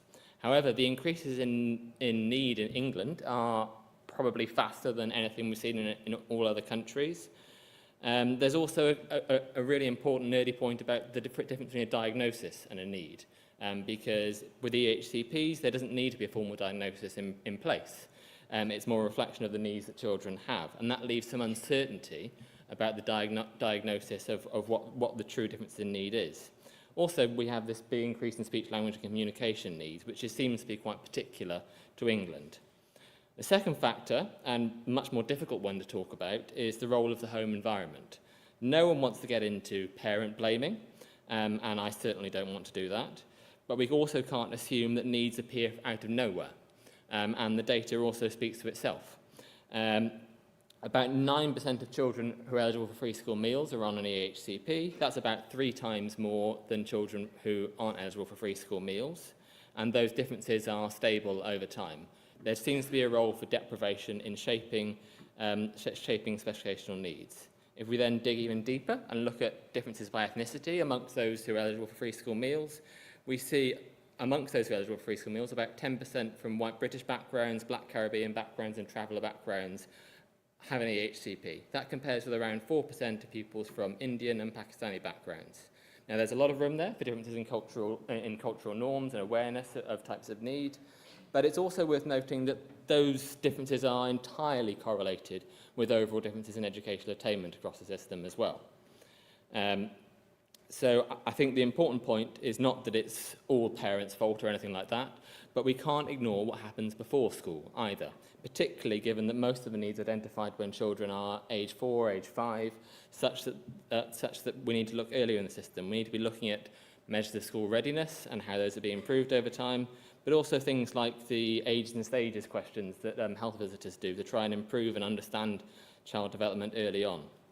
The second two, I'm going to go through quite quickly because I don't want to dismiss them, but they're also, I don't think, the main reason things are happening. The first is the pandemic. There's lots of assumptions that it's the pandemic driving everything, but these increases in needs were happening well before the pandemic and continuing now.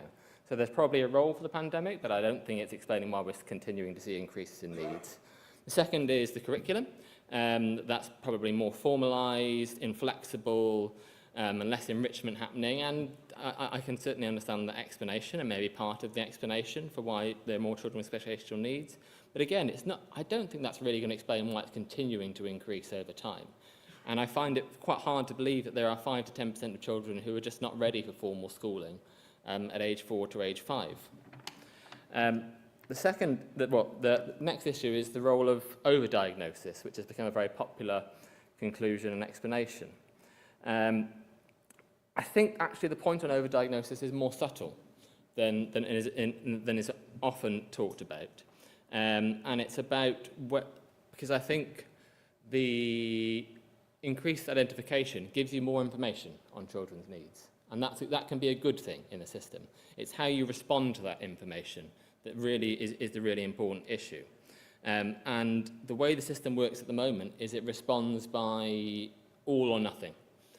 There isn't really room or resources for flexible provision when children are young. There's not really room for flexible provision at all. It's all about whether there are sufficient resources to guarantee an EHCP. And that leads to a really difficult process that might not meet children's needs, particularly if they're more moderate or more immediate. The last issue I want to discuss, and I'm trying to whittle through things, is system design, which is probably much more familiar to you. And I think the system design is why increases in need have proven to be so expensive and so difficult in England in particular.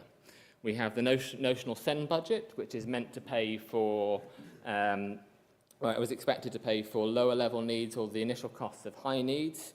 However, we've seen really rapid rises in EHCPs, which means that money has been spread more thinly. We also have the separate high needs budget, which is meant to pay for top-ups to mainstream schools and places and top-ups to special schools. The separateness of it, I think, is a really big problem with the system. And it gets back to my point earlier about thinking about the home environment as well. If you think of this as being really separate from everything else that's happening in schooling or the system, it doesn't allow you to join the dots. There are also different systems across the UK that have very different progression and very different expectations for different people in the system. So England and Northern Ireland are quite similar in having the HCP-led system or statements of special educational needs in Northern Ireland. Both have seen really rapid rises in the number of pupils with the HCPs or statements of SEN. So England has gone from 3 to 5%, from Northern Ireland it's gone from 5 to 8%. Both have seen really rapid increases in spending, rapid increases in the numbers of pupils going to special schools, and lots of difficulties between councils, parents and schools. In Wales and Scotland, you have more mainstream provision of for special educational needs. There's more funding provided up front to mainstream schools to provide more provision as a matter of course. And in both cases, you see very different progressions through the system. So in Scotland, around 0.4% of pupils are on an EHCP style plan. They're called coordinated support plans in Scotland. In Wales, there's around 2.8% of pupils on local authority-led individual development plans, which is the equivalent of an EHCP. And those numbers haven't changed at all over time. They've been remarkably constant. There's also about 1% of pupils in special schools, again, which hasn't changed that much over time. And the really, really big difference is in tribunals. So in England, Natalie's already said there are around 21,000 tribunals in 23-24. That's probably even a lot higher now. That's around 23 per 10,000 pupils in England. In Wales last year, there were 150 tribunals, or about 3 per 10,000 pupils. And indeed, through reading the Tribunal's annual report, they were seeking out more tribunals and appeals because they felt they weren't getting enough issues on controversial decisions, which is a little bit of a different situation. And I'm not necessarily saying the Scottish and Welsh system is better. There are problems with their education systems, but they don't have a financial crisis. They have room to be thinking about how to make the system better. At the moment, there is no room in England. And I think that's where I'll stop, because I think it's really important to leave time for questions. So thank you very much.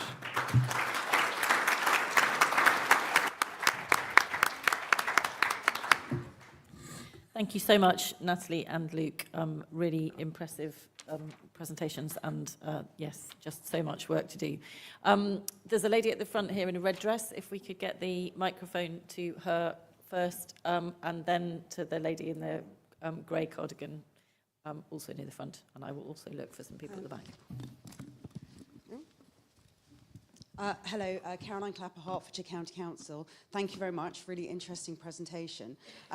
You talk about, in the report, about an incoherent system.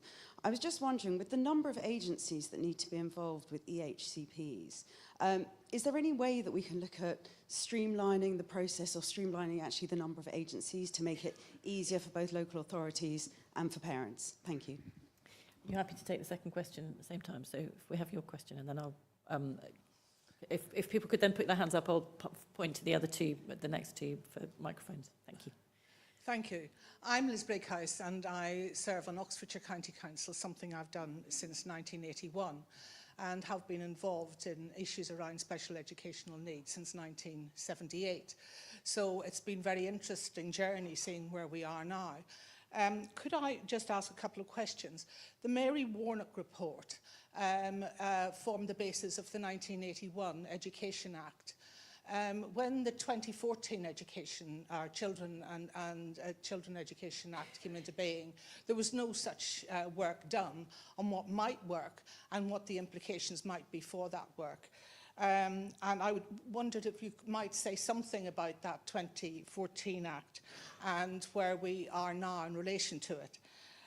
The other issue you haven't touched on, although you did look a bit at the end, it was the tribunal system in England.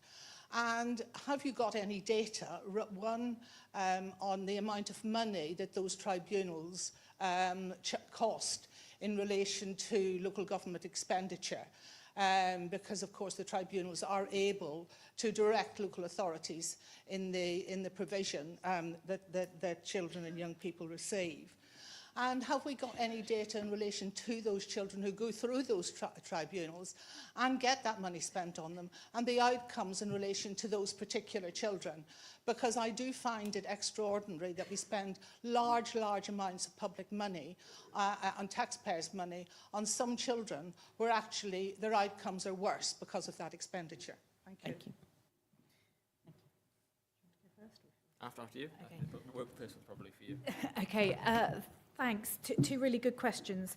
In terms of streamlining the number of agencies, I think two things. First of all, I think in a future system, we want to get away from the idea that you have to have lots of people contributing to a plan in order to get support. I think we need to tilt it all so that the support and the funding is there in schools sort of in the first place, and it's there to draw down. So you don't need to kind of have that hurdle to get a plan, which I think would massively streamline the system, because instead of having a process where you need lots of different professionals all to input to a plan in order to demonstrate that you're over hurdle in order to get some support, hopefully that support would be there in sort of my ideal world. You'll never get away from the fact that you need different professionals to input depending on the needs. But if there was a mechanism whereby schools could draw on that specialist input without needing a plan, then actually, instead of sort of waiting for a whole load of professional reports, what you'd be saying is, here's a child with some speech and language needs. How do I get my identified speech and language therapist in to do some work with them? So I would like to see the system tilting much more towards how do we get this specialist input at the right time, rather than how do we coordinate all these professional inputs into a document that is about proving that I need some help, which feels like a frustrating process.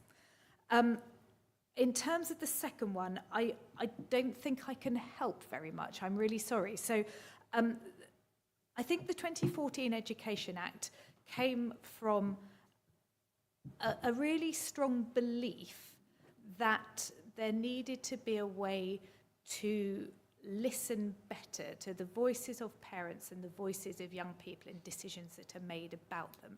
And I think that is a really good public sector tenet. I think generally we don't listen well enough. So I think it was a really well-intentioned set of reforms that had a range of negative unintended consequences that nobody foresaw. And I think we're now getting to the stage where we need to say, we didn't foresee those consequences, but gosh, they really have impacted the system, and we need to think again. And how can we preserve some of those fundamentals about we need to be better at listening to children, we need to be better at listening to parents and families, but put it on a more stable system.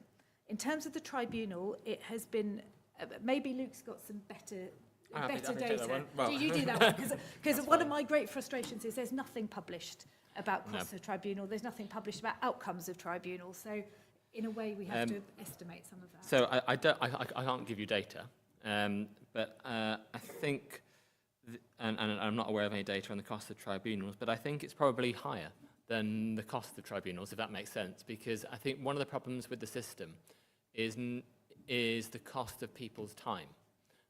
It's the cost of a head teacher's time or a SENCO's time preparing an EHCP or a local authority's time preparing for a tribunal. So much of people's time is diverted towards conflict in the system, and that time could be used better. So I think it's probably quite high. Your point on the evidence for outcomes of tribunals is, I think, one I've been thinking about quite a lot. And the point I'd make is that in our work and in Natalie's work, it's shown that the outcomes remain patchy. And the report from the NAO was showing that quality is incredibly patchy and not improving that much over time. And the evidence we have for particular interventions or resources improving outcomes is really poor. So I've seen it suggested that we should have a National Institute for Special Education to say which interventions are cost effective, which ones aren't. To be frank, we don't have the evidence to say which ones are effective and which ones aren't. There hasn't been a good collection of evidence on this issue for quite a long time. But I think that then speaks to what information is going into tribunals and decisions. If we as researchers know the evidence for particular interventions is really poor, it feels odd for them to be then legally enforced as a result of a tribunal. Thank you. I'm really sorry. We are now out of time, and I apologise not to be able to come to more questions. Thank you very much for your time this morning. The next thing is coffee, which is downstairs in the conservatory. Do please visit the stands while you're down there. And an enormous thank you to Natalie and Luke for a really informative thing. I'm happy to hang around at coffee if they want to ask. They will also stay.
Do you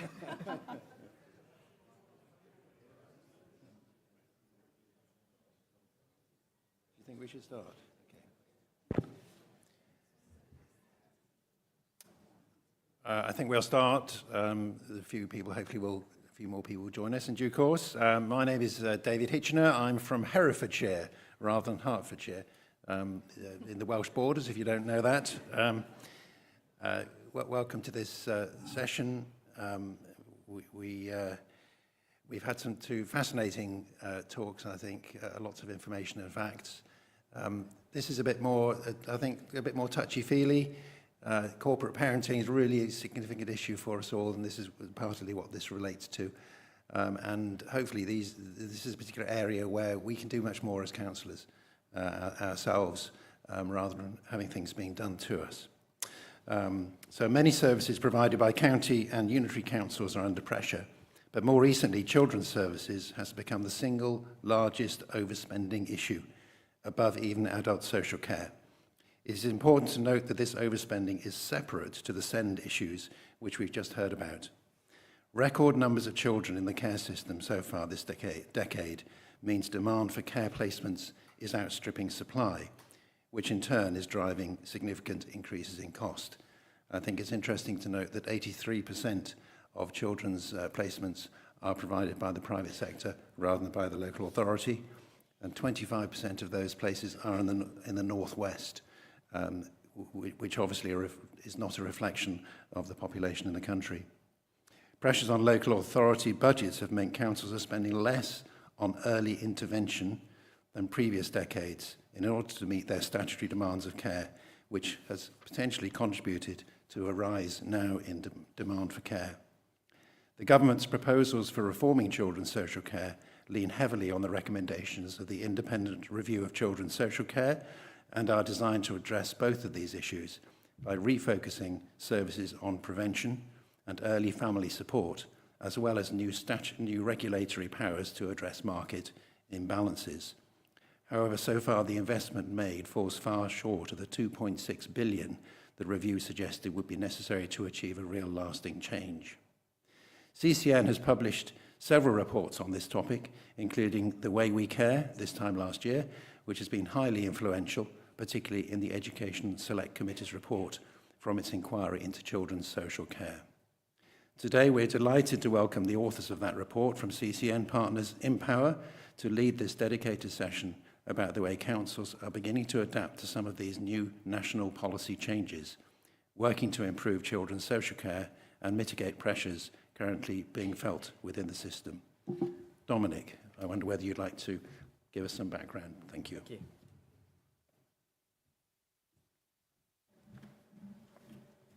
Good morning, colleagues, and thank you, Councillor Hitchener. It's great to be here today to support the CCN conference, and as Councillor Hitchener has mentioned, we have a history of working alongside CCN and its members, and we've had the chance to collaborate on some projects and publications and research that have had a real impact on government policy and on the sector. And last year's Way We Care report on joint commissioning of care is a really good example of that, and a bit more on that to come. I'm Dominic Luscombe, I'm a director at Empower, and I lead our work on children's social care. For those of you that don't know Empower, we work right across local government and health, and our focus is on delivering the ambitions of leaders of public services locally and nationally. The ask from colleagues at CCN today was to shed some light on challenges and opportunities for children's social care, but thinking very much from the perspective of this audience. So Lucy and I will endeavour to do that. We'd also like to focus on the so what, in terms of what this practically means and what we can take away from this session to the conversations we're having locally around children's social care.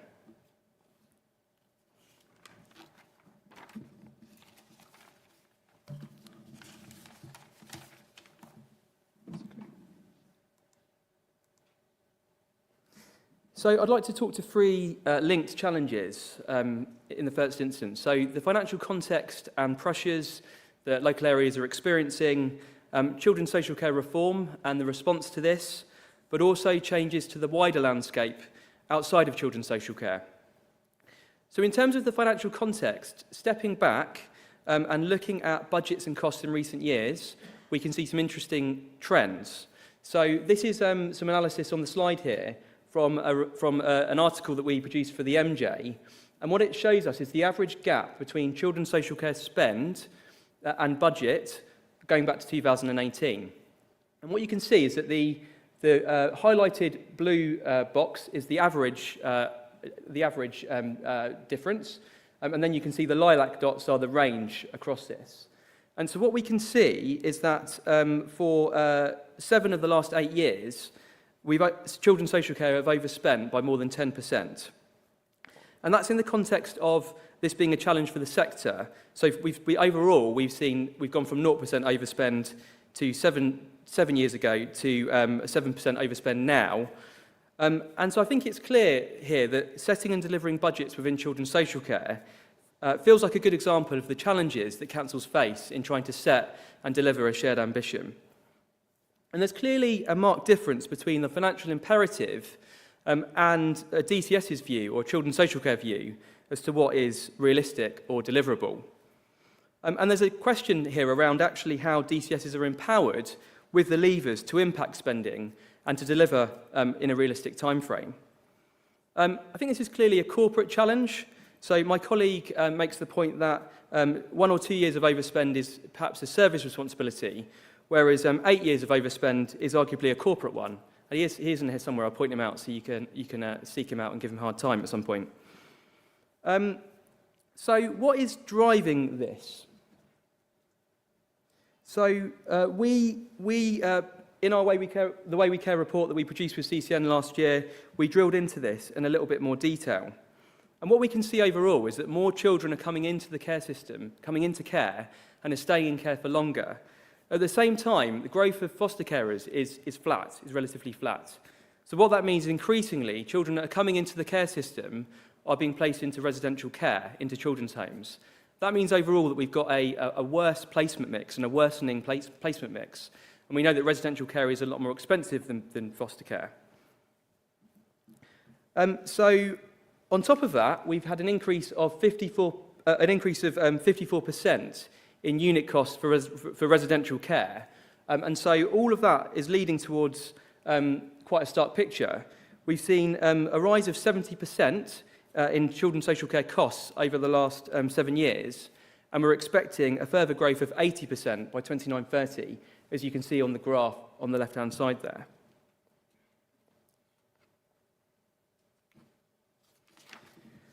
And of course, we know this is in the context of rises in demand and a continuing trajectory across people's services, not just within children's social care, within adult social care, housing and temporary accommodation. So what we would say is, in the context of these challenges, children's social care reform presents an immediate challenge, but also an opportunity for local authorities. So just a quick overview of what this entails for those of you that aren't familiar with it. So Families First, the Families First programme is the vehicle for children's social care reform. So it's part of the government's Better Homes Built on Love strategy, and that followed an independent review that was commissioned by the previous government and carried out by Josh McAllister, who's now a government minister. So there are a few different elements to this, but the main thrust is around supporting more children to remain with their families or within their extended family networks. And for those children that come into the care system, making sure that there's stronger multi-agency collaboration to manage safeguarding risks and to keep children safe. There are some other elements. So local authorities are being asked to move towards a regional approach to care commissioning and fostering, and there are 2 Pathfinder regional care cooperatives in the South East and in Greater Manchester. So having already established that we can't maintain the status quo, the question really is, how can we use this as an opportunity to change the system? And linked to that, to what extent is that opportunity being grasped locally now? I think it's early days, but I think it's a bit of a mixed picture, and it's something that clearly needs corporate ownership and drive. And I think there are some key questions here to answer. So firstly, obviously there's a question of how local authorities and areas can develop new models that are compliant with DfE, compliant with Ofsted, and safe for children. But critically, how can we ensure and be confident that this new model will result in less children coming into care and coming into statutory services? And linked to that, how can we accurately forecast and track and monitor the financial impact of this model in the short term and medium term? And finally, how are we maximising the opportunity for this response to be, for the response to this agenda, to be a catalyst for a very different approach to prevention, particularly in the context of local government reform and SEND reforms and so on. And I'm going to come back to that in a second. It would be useful, if you don't mind, could I just have a show of hands for those of you that have had briefings on Families First and Children's Social Care reform? Excellent. Could I have a show of hands now for those of you that would say you have clarity and confidence on the financial impact in the short and medium term? Okay, bit of a mixed picture there. So I think that just reinforces the need for more work and focus on this, and this is something that we're grappling with now with a few different local authorities. So just want to come back to the wider changing landscape. So I think one look at the agenda for this conference tells us that we're in the midst of an unprecedented level of policy change and reform. In no particular order, we have local government reform. There are clear opportunities from a children's social care perspective. So, for example, the potential for unitarisation to enable integration of children's services with housing, libraries, and to align to place-based regeneration agendas. And we've quantified the benefits of setting and delivering a new ambition for a number of local authorities. But there are also clearly risks. So the disruption from the disaggregation of services, the treatment of finance, high needs block, you'll be familiar with all of this, it will be a live discussion. But even for those of you that aren't experiencing LGR, it's worth considering the wider disruption that this will cause across children's social care. So we're likely to see a very, very significant amount of new DCS and AD roles and churn related to that, and that will impact a broad range of councils. What we would, on the slide here, you can see the broad timescale and where we are now, and you'll all be very familiar with that. Our view is that now is the right time for ambition setting and planning and preparation. And our question would be, what can we take forward now, regardless of the structural form that proposals take, within people services and more generally? SEND reform. So I'm conscious this was picked up in a previous session. Not going to go into detail. However, it's very difficult to look at children's social care reform and SEND reform separately. So we know that authorities we work with, up to 60% of children who are looked after have an EHCP. And at the same time, we're also seeing unmet SEND need as a real driver of entry into care for many children. And we're working with the DfE on the SEND change programme and with a number of local authorities in this space. And it's clear we're on the cusp of major change, as was discussed in the last session. And this will have a range of impacts on children's social care, and not least as a distraction. There are clear opportunities and challenges in terms of the expected focus on supporting mainstream settings and local areas to be more inclusive. Just in terms of health, a couple of things I wanted to pull out. So, firstly, the restructuring of integrated care boards. So we're already seeing this have an impact on the ground. We're already seeing this impact decision-making around individual resources contributed to individual care packages for children and young people, which is obviously already a very fraught issue. And then in terms of the NHS 10-year plan, there's obviously a very clear focus on neighbourhoods and place. And what we can see across SEND reform, across NHS plans, across children's social care, and in LGR discussions, is a focus on neighbourhood-level, place-based, multi-agency prevention, and that presents a clear opportunity. I think at this moment in time, these agendas are progressing in parallel, but there isn't necessarily the level of alignment that's needed between them. And I think this is really a corporate challenge that needs corporate ownership. And I think, if nothing else, to deliver the clear financial opportunity that's there, we are needing a different level of join-up between these different agendas. I just wanted to touch on preparation for adulthood very briefly. This is another key challenge for children's social care and more broadly. On the one hand, we have a growing number of children with SEND transitioning to adult social care. But of equal concern is the cohort of young people with complex needs and very high-cost care packages who are leaving care but aren't eligible for adult social care support. And in my work at Empower, I've seen examples of children with very high staff ratios, so 2 adults to 1 child or even 3 adults to 1 child, that won't be eligible for support from adult social care. And this means we've got an eventual cliff edge post 18, and so a very different approach is needed, and I know this is something that Lucy is going to touch on. The long-term outlook for these young people is not good. So across the country, almost 4 in 10 care leavers are not in education, employment or training, and over 4,000 were assessed as homeless last year. I'm pleased to share that CCN and Empower are planning to collaborate on this very subject and theme in the new year, so watch this space and please let us know if you'd like to be involved.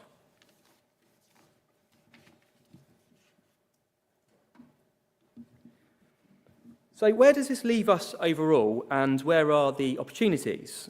So I'd like to pull out 3 in particular. So firstly, what looking at outcomes versus spend can tell us, and what we can learn from that and how we can act on it.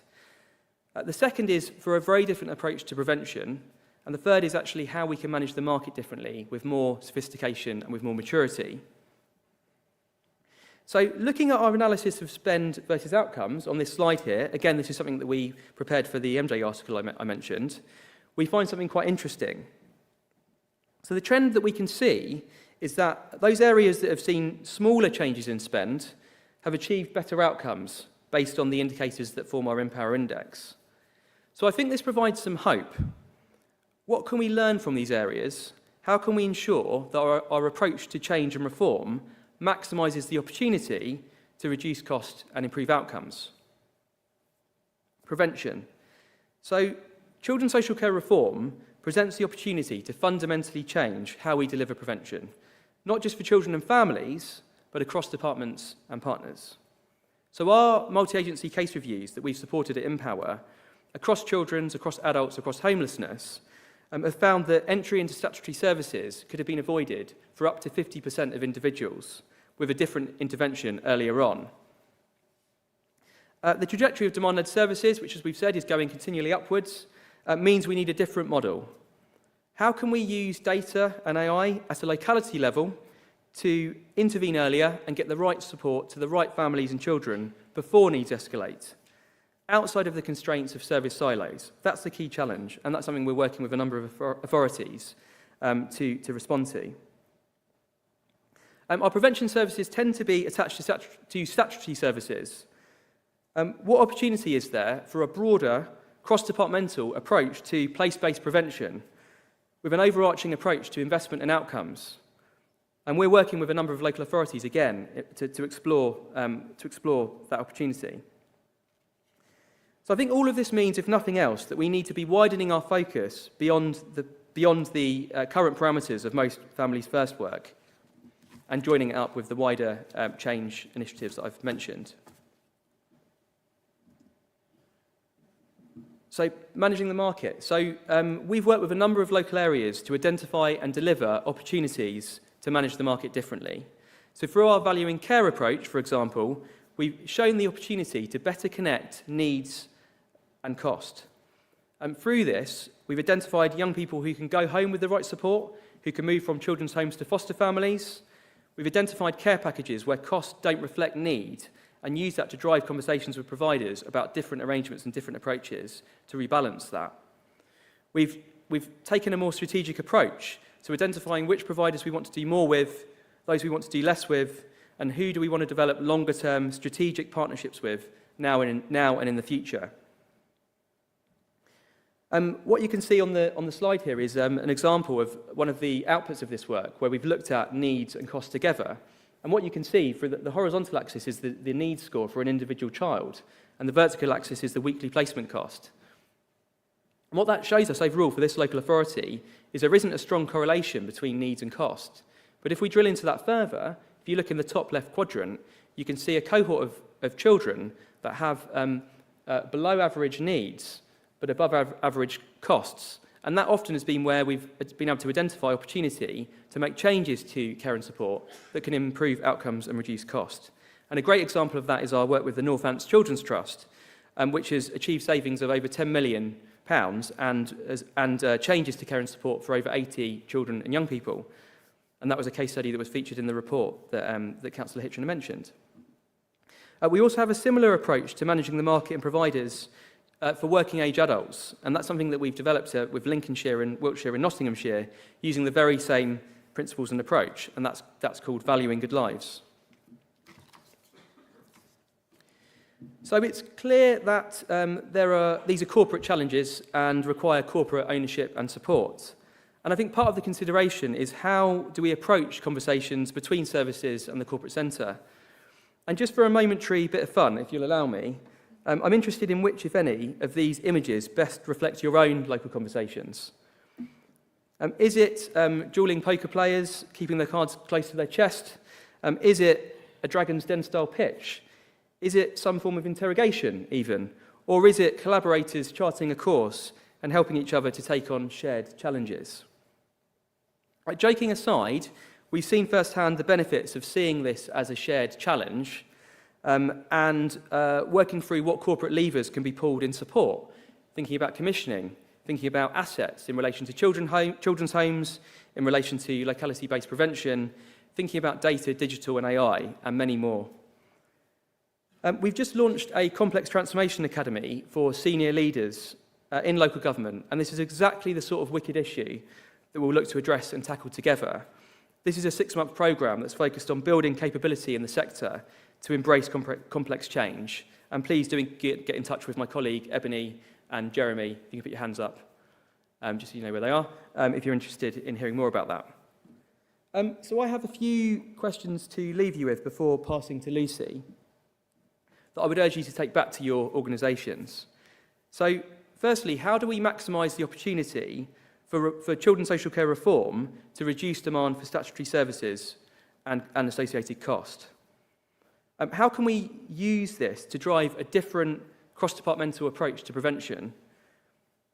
How can we manage the market differently and influence providers and manage providers with more maturity and sophistication? But most importantly, how can we ensure that delivering on these challenges and opportunities is a joint endeavour across services and the corporate centre? Thank you.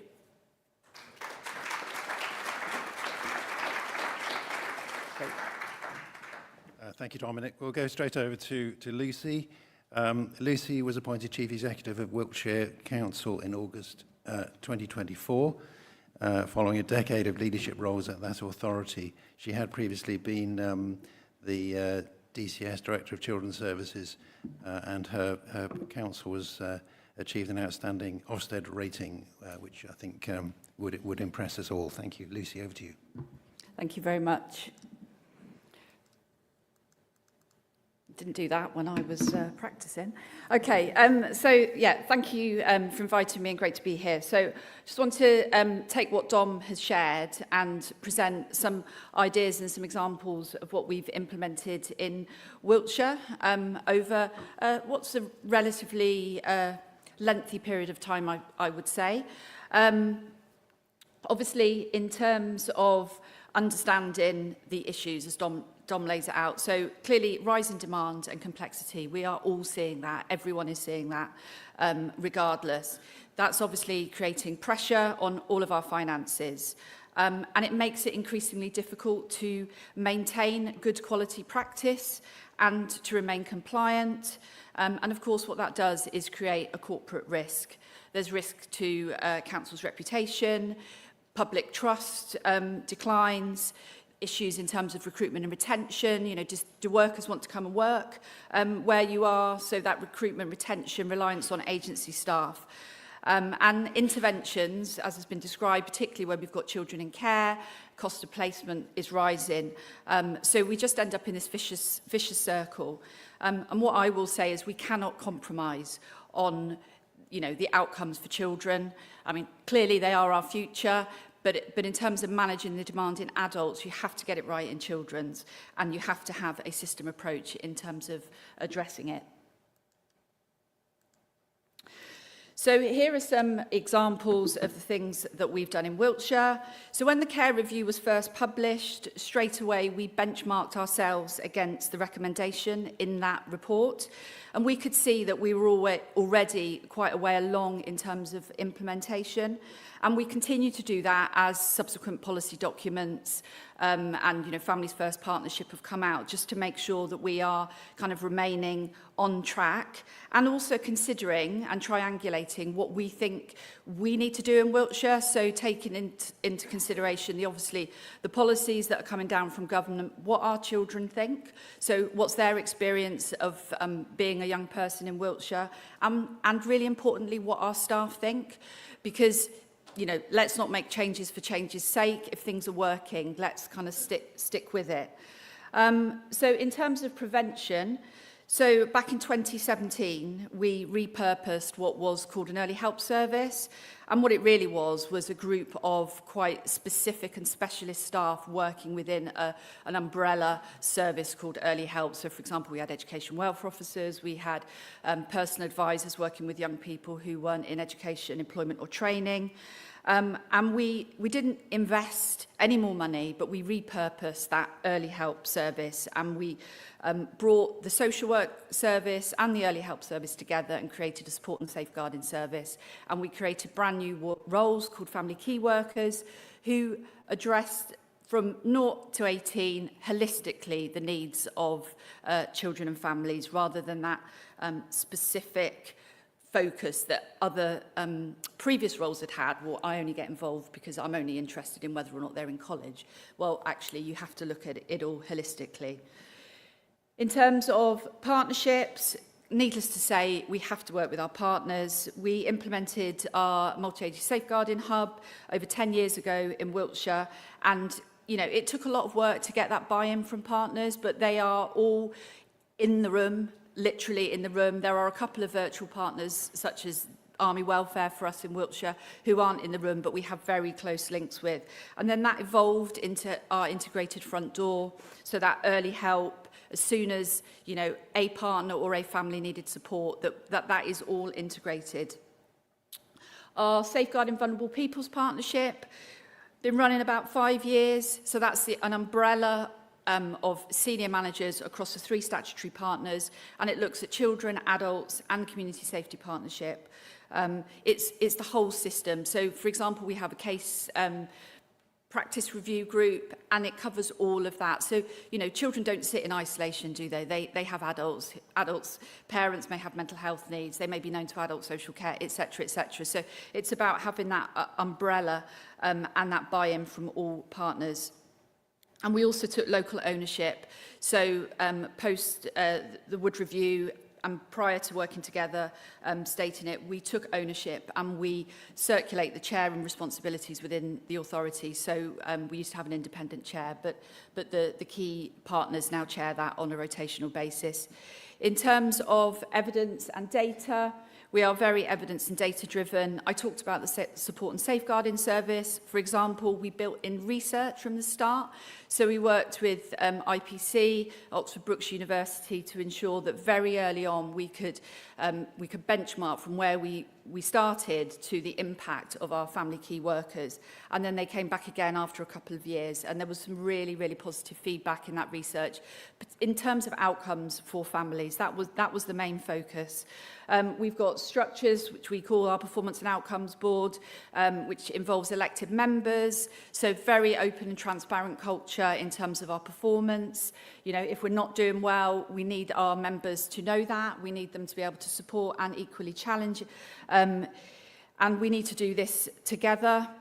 Develop dashboards over the years, so frontline team managers they can press a button and they know exactly what's going on in their teams in terms of, visits, numbers of children. And there is an absolute expectation culturally in the organisation that managers use those tools that they have, at the click of a button.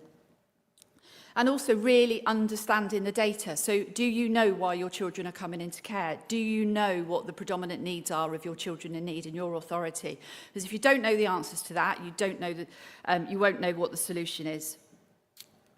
In terms of the whole council approach, We had this, we needed to work really hard on the cultural shift.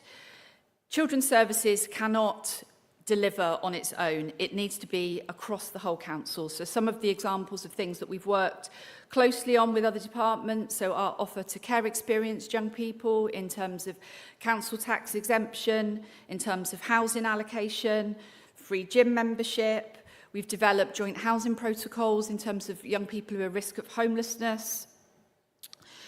So they're just a few examples. And then in terms of the financial strategy and risk, which ultimately is what we all see as a result of things either working or not working. Dominic's already referenced and shown the data in terms of the high cost placements. So as I said, what is driving that in your area? We've seen a slight increase in the number of looked after children in Wiltshire, but I know it's not because we've got more children coming in the front door. I know it's because we're not reunifying as many children. So we've reviewed our reunification policy, ensuring that our independent reviewing officers are really focused on those children returning home or returning into independence. My expectation that there is a line-by-line analysis of all of those children in high-cost placements, and what's the focus, what is the plan for those young people to move on. Looking at permanency arrangements, because of course that's another way for children to come out of care settings. We've also invested and purchased a number of houses in Wiltshire, and we've commissioned a provider to come in, and so we have increased the numbers of residential placements within Wiltshire for just Wiltshire children, so they can stay close and within their communities. We've invested in our Edge of Care service, so that pays for itself and more. It's not all about, as I said, new money. It's about repurposing what you've already got and ensuring that it is addressing those needs. So, in terms of outcomes for us in Wiltshire, our agency rates, we've only got 9 agency social workers in Wiltshire, which we're incredibly proud of. In terms of our children in need per 10,000, we've got 155.6, which compares to the national average of 317. In terms of our numbers of looked after children, 67.1 compared to 73.1 and 68.5 in terms of stat neighbours and national average. Our re-referral rate, so the numbers of children that are being referred back into social care, is at 13%, and that compares to 20% nationally and 22% with our stat neighbours. Reference has already been given to inspection outcomes, and also in terms of what Dominic said in terms of low spend and good outcomes. We are able to evidence that. Doesn't mean it's easy, but if you look at our Q1 and 2, our children's services budgets are under pressure and they are overspending, but relatively speaking, we are doing well. So, reference has been made to special educational needs and disability, and reference has been made to transitions. So there are areas of focus now in Wiltshire, absolutely. Empower have come in recently and done some work around our special educational needs and disability.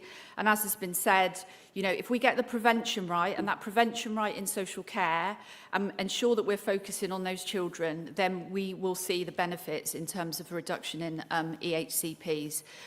In terms of transitions, we know that, in terms of the demand on adult social care, that is increasing, predominantly not from the older people groups. We all know what our demographics are, and depending on the area, we know that the population is living longer. But in terms of those younger people, working age adults, absolutely increasing. And if we don't tackle that EHCP group, then we are absolutely going to hit a cliff edge. So just a few questions for you to take away, and I won't read them all out, and I'm sure you'll get the slides, but just some things for you to think about. Okay, in terms of tools, so a local readiness audit, I just pulled something together. It's been sent to all of your chief executives. This is just an excerpt from it. It's basically a quick desktop audit, ask your DCSs, where are they in terms of being ready to implement the Families First partnership.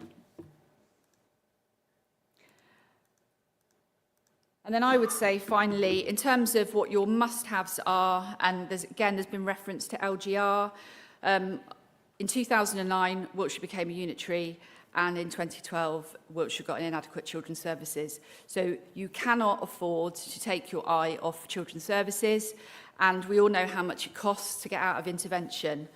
It absolutely has to be a corporate responsibility, so make sure that you're paying attention. Things can quickly deteriorate. Has to be a system response, and that is both within the council and more extensively with partners. And everyone wants a sustainable budget, so look at the long-term outcomes. I know it's really hard and it gets harder each year just to focus on the here and now in terms of setting budgets, but if you don't invest in the future and you don't invest in prevention, then that cliff edge will come ever closer. Thank you very much.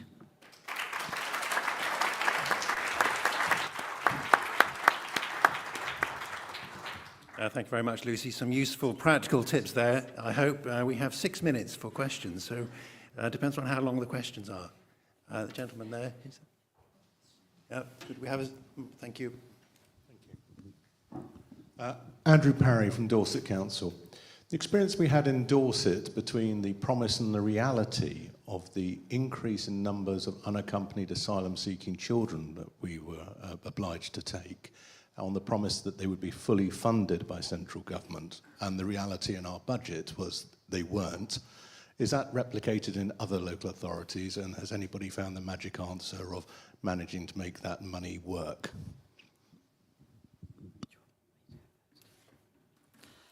So, I mean, obviously the demand is there, absolutely, across all authorities, and some, like Dorset, have, I think it's fair to say, have seen the pressure and saw some sort of quick spikes in that regard. I mean, what I would say is, in terms of strategies to address it. So some of the things that we've done in Wiltshire, again, is about ensuring that we've got capacity within Wiltshire and we aren't having to send children, long distances away from Wiltshire where it's harder for our workers to work with them, it's harder to integrate them, into the community, and it is more costly. So absolutely, I mean, in terms of the government, are they funding us adequately? Short answer's no. But, we've got to work with what we've got. Dominic? Yeah, thank you. So I think we see quite a lot of variation on that issue. What I would say, just building on what Lucy was saying, is that actually understanding the needs of that cohort is really important as well. So we've done some work to actually analyse needs and make sure that those young people are supported in the right provision that better meets their needs and ultimately is more proportionate in cost terms. And that is, I think, part of the solution. Thank you. Any more questions? Yes, the lady in the middle there. Thank you. Hi, Jo Walker from Gloucestershire County Council.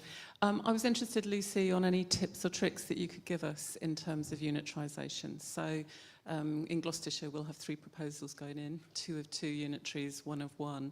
And I guess in the gambit of creating 2 unitaries, I can see nothing but a distraction for my DCS and her team in terms of creating 2 new social work teams and 2 new unitary authorities.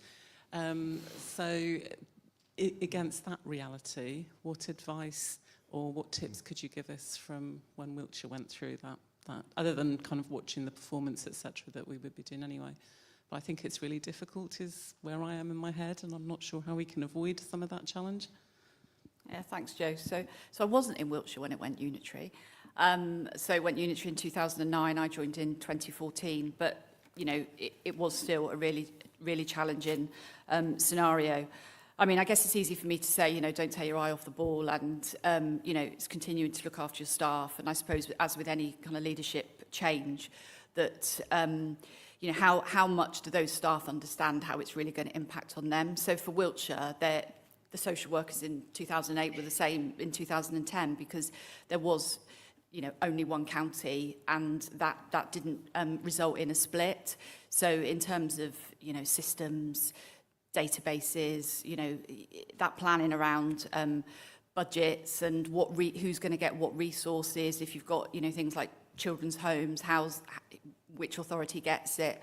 So it's really understanding the data, and I think linked to the geographies. And I'm sure in Gloucester you will know that it looks very different in different parts of the county. but, you know, make sure that the social workers aren't, you know, thinking, well, this isn't impacting on me. You know, how will it impact on them? And you know, talk to them and, you know, really get to understand those local communities. Dominic, any comments? And Lucy, I'm quite interested in the sort of performance board you were talking about, and it relates a little bit to the last question about you create a new body of the unitaries. So is there a kind of standard list of questions which we as councillors should be asking on those performance boards, or is every council different? Is there sort of half a dozen different questions we might ask? Or, and perhaps related to that is, how many performance criteria should there be? Should there just be 3 main ones, or should there be lots? I'd be interested in your view on that. Yeah. Thank you.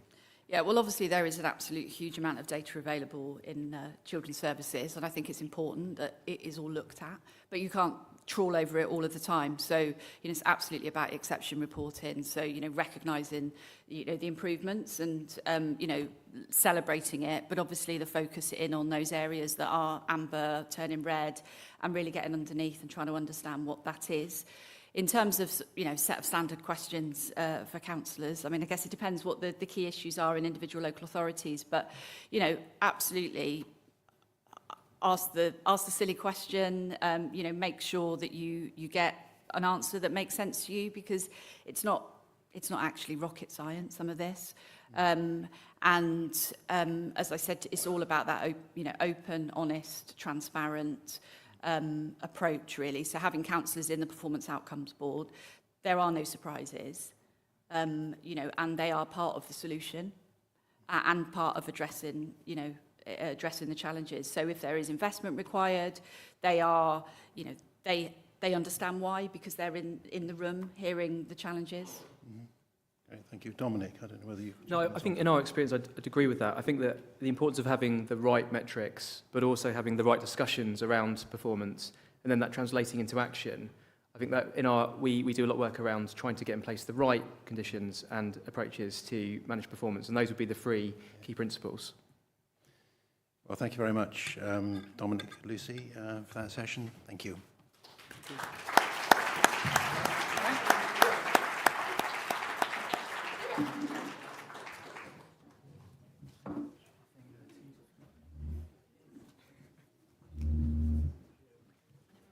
Lucy, yes, don't try to get that way. Oh, yeah. Yes, don't go there.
Right, afternoon everyone. If everyone could take their seats, please. I don't want to stand between us and lunch at the end of this. So, good afternoon. I'm Richard Cllr. I'm Conservative Group Leader on Wiltshire Council. We've discussed the hard stuff this morning, the SEND, children's. So now let's come on to an easy topic. Let's talk about planning, local plans, house building, growth. Now, for those of you who aren't suffering a post-traumatic flashback about putting a local plan through, or aren't having palpitations about the thought of the local plan you're trying to put through, you're obviously county councillors. You've got this to look forward to the moment LGR finishes beating you up. So this is really serious stuff and really challenging, and it is coming to a council near you, whether you like it or not. County areas have had our housing targets significantly increased by government through the updated MPPF. We've also had the changes to Greenbelt designations, and whilst there are those who would say that the Greenbelt changes are comparatively minor, looking at Greybelt, you've got hanging over all of us the threat of 5-year land supply and the tilted balance, which will open up Greenbelt, for those who haven't encountered the desire to build in the open countryside yet, into something that will equally be concerning for all of us. Government wants to build houses. It's reforming the planning system. You could perhaps say that the reforms to the planning system are more about planning permissions and not necessarily about building. We'll let the panel comment on that in detail as we go forward. But I think that's one of the cruxes, one of the critical issues we've got to deal with here. And then there's this issue about building communities, not just houses, building infrastructure. Huge set of challenges. Now, CCN have been engaging with government on this topic. We've warned that the housing targets we're being set are going to be very challenging to see delivered without a massive boost in capacity, not just in the issue of issuing of planning permissions, but in the ability of the industry to actually deliver those houses and the incentive to deliver those houses. I'll try and be provocative as we go through. And so then you've got the need for infrastructure as well. Something that I think will help, that CCN thinks will help, is the advent or the return of strategic plans. Now, strategic plans are something we have long lobbied for, and they are really important. They're not going to deal with cross-boundary issues. So Nick Adams-King, I think, is somewhere in the audience. We have a small issue of Tidworth and Ludgershall and houses on either side of Hampshire and Wiltshire, which are in different regions. So it's not going to necessarily solve all of those issues, but it will solve many of those issues, we hope, if those plans are put together properly. But that in itself is going to pose huge challenges. It's going to mean a lot of authorities and a mayor working together to deliver them. So the question we've set the panel is, how do we ensure that the homes that were being built are the right ones? How do we ensure that they are actually going to deliver communities? So at that point, I will be quiet. I will pass over to the panel themselves. We've got 3 speakers. First, we're going to hear from Emily Williams, who's a director with the residential research team at Savills, primarily focusing on the mainstream market, whatever that is, planning and development and affordable housing, with a particular interest of the impact of government policy on market forces. So, Emily, over to you. Hopefully the clicker is there. Good afternoon, everyone. So before we get into the nuts and bolts of planning reform, planning system, whether that's actually going to turn the direction of travel around, I wanted to start off by thinking about the capacity of the market to absorb these new homes, because if house build, we are in a sort of a market economy. We rely very heavily on the private sector to deliver homes, and as you know, many of them listed companies, duties, responsibilities to shareholders. If they don't see a way to deliver those homes profitably, they're not going to do it. So I want to kick off by thinking about what's going on in the sales market. I'm then going to turn to the role of purpose-built rental housing, and then finally touch on affordable housing, particularly thinking about how we can, one of the ways that we could make best use of the grant funding that is available. So kicking off with the sales market, it has been a little bit under pressure recently. So we've got 2 graphs up here. Firstly, the one on the left-hand side is showing you the average weekly sales rate per outlet reported by the PLC house builders. And this is taken from their annual reports. And what you will see is that at the moment, or at least up to the sort of about June this year, they've been reporting a weekly sales rate of between 0.5 and 0.6 sales per outlet. And you can see that red line is the average, and you can see how it's dropped off compared to where we were really at the peak of the market in 2020 and 2021, when we had very low interest rates, stamp duty holiday, plus also for the new build market, specifically the help of the Help to Buy scheme. And even, you know, but even without that sort of very special group of circumstances in 2020, you can see how average rates during Help to Buy were much higher, so at around about 0.7 sales per outlet per week. But what we've also seen over the last few months is that those sales rates have dropped off more significantly across much of the country. So this is from work that we recently did with Paul, in advance of the budget, looking at what's going on, where there is the most stress in the market in the run-up to the budget. And what you can see from that is that sales rates in the southeast and the east of England have dropped off pretty sharply to a much lower level of between 0.3 and 0.4 sales per outlet per week. So effectively what that means is that from a typical outlet, so a scheme of maybe 150 homes, in those markets in England and the southeast, the average developer is selling about 2 homes per month. And that obviously is going to slow the pace of the whole scheme. However, we're not seeing the same stress across the whole of the market. Actually, you can see in the northeast that sales rates in the Q2 this year were actually up on where they were in Q4 last year, or across the whole of last year. And this is really indicative of what we're seeing across the whole housing market at the moment. Affordability is a real challenge, but particularly that's concentrated in the wider south of England. That's also where we've seen the greatest nervousness in the run-up to the budget, with lots of rumours around changes to property taxation, which would most likely hit those sort of more expensive markets. And there's also much greater just capacity for people to get on the housing ladder in the northwest and the northeast. We're in the late stages of the housing market cycle. Those are the markets where there is the greatest activity, there's the greatest price growth, and really it's those markets which are much more able to be robust in times of uncertainty. So overall, with that sales market picture, it's certainly more challenging to deliver private housing than it has been, than it was in the 2010s. A combination there in terms of the increased cost of debt and the lack of any specific buyer support scheme. And so what we're seeing across much of the market is that developers are looking to a more varied model of delivery. So you'll hear many private developers talking about looking at a tri-tenure model. So private sale, private rental stock, and then affordable housing. And moving to look at the role of private rented stock and so in terms of how that might be delivered in the sort of areas that you represent.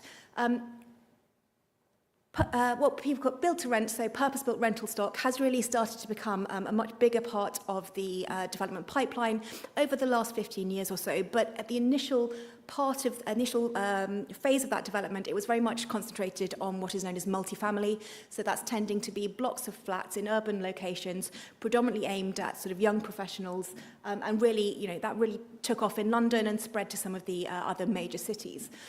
What we've seen over the last, I would say, 3 to 4 years is actually a shift to focus on the single-family housing model. So that is much more house-led development, becoming part of the development programme on sort of urban extension schemes, and it's much more aimed at families.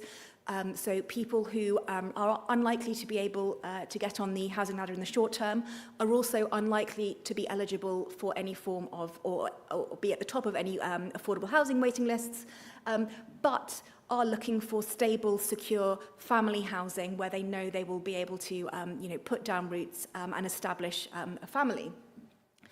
That single-family model is now representing around about 50% of all investment into purpose-built rental housing, and it's becoming increasingly viable in more markets. And what you really need for that to happen, you can see on that chart there, the growing gap that we've seen between rental growth and house price growth, which makes it an attractive rental proposition, but also returning a better land value. So the investment value that an investor is putting in is starting to approach the level that a developer would see for an open market sale. So it's becoming more attractive both to investors but also to the developers who are delivering it.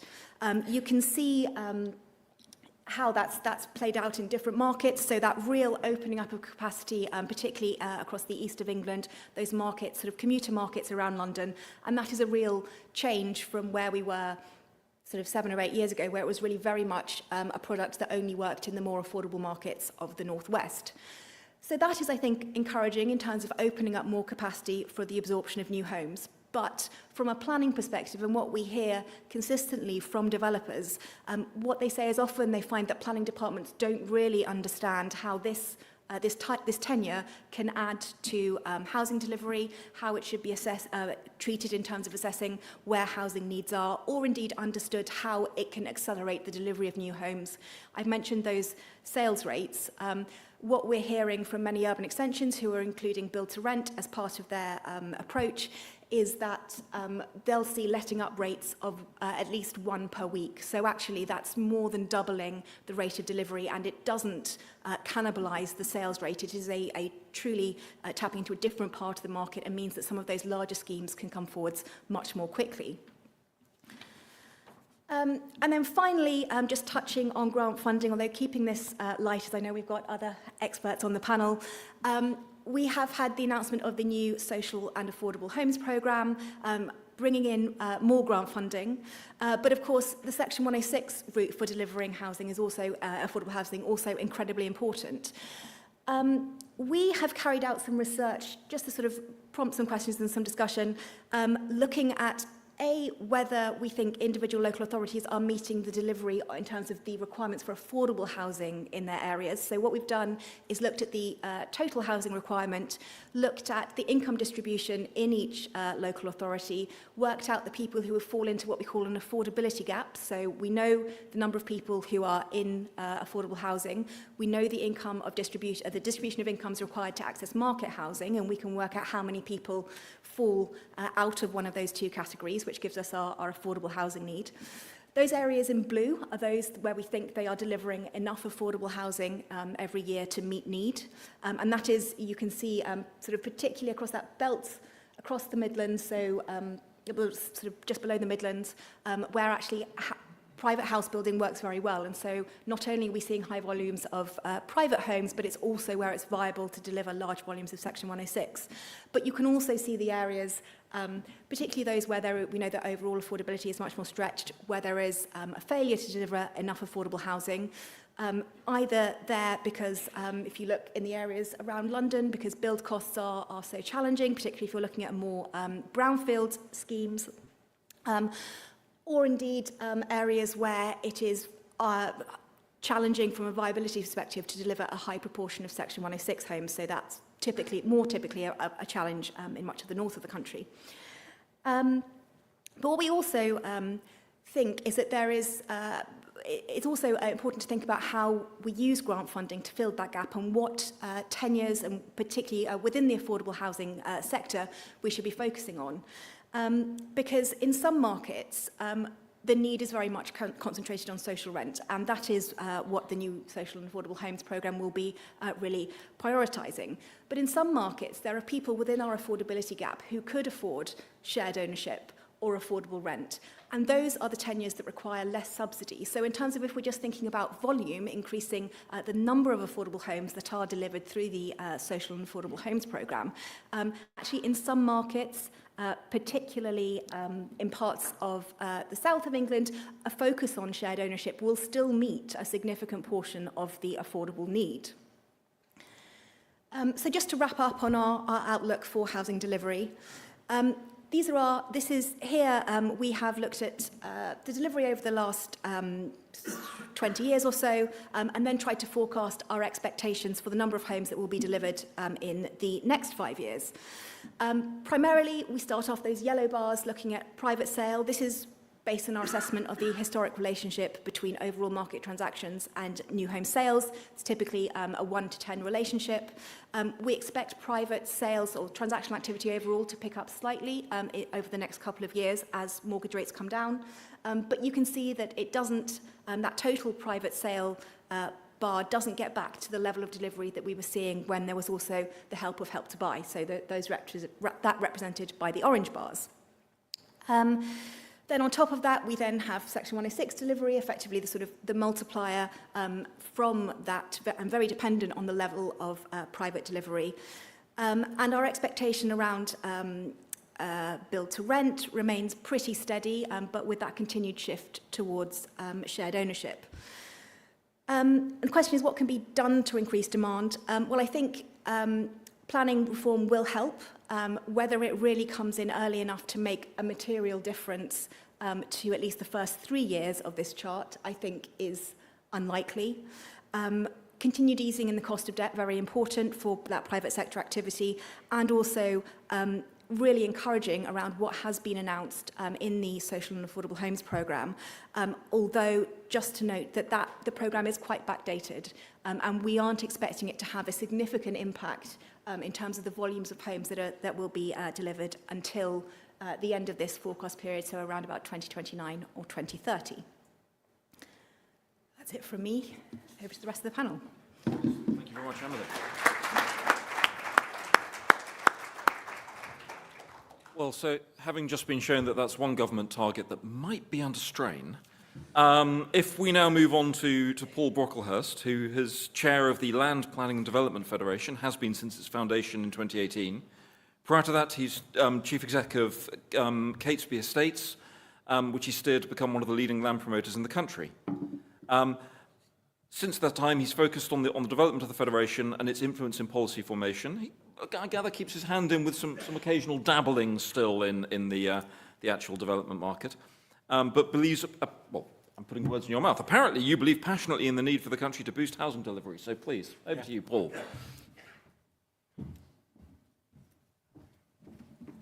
Thank you, Richard. And Richard, I'm going to rise to your challenge, and I will be as controversial as I can be to initiate some debate, because I think the question and answer session is normally the fun part of these.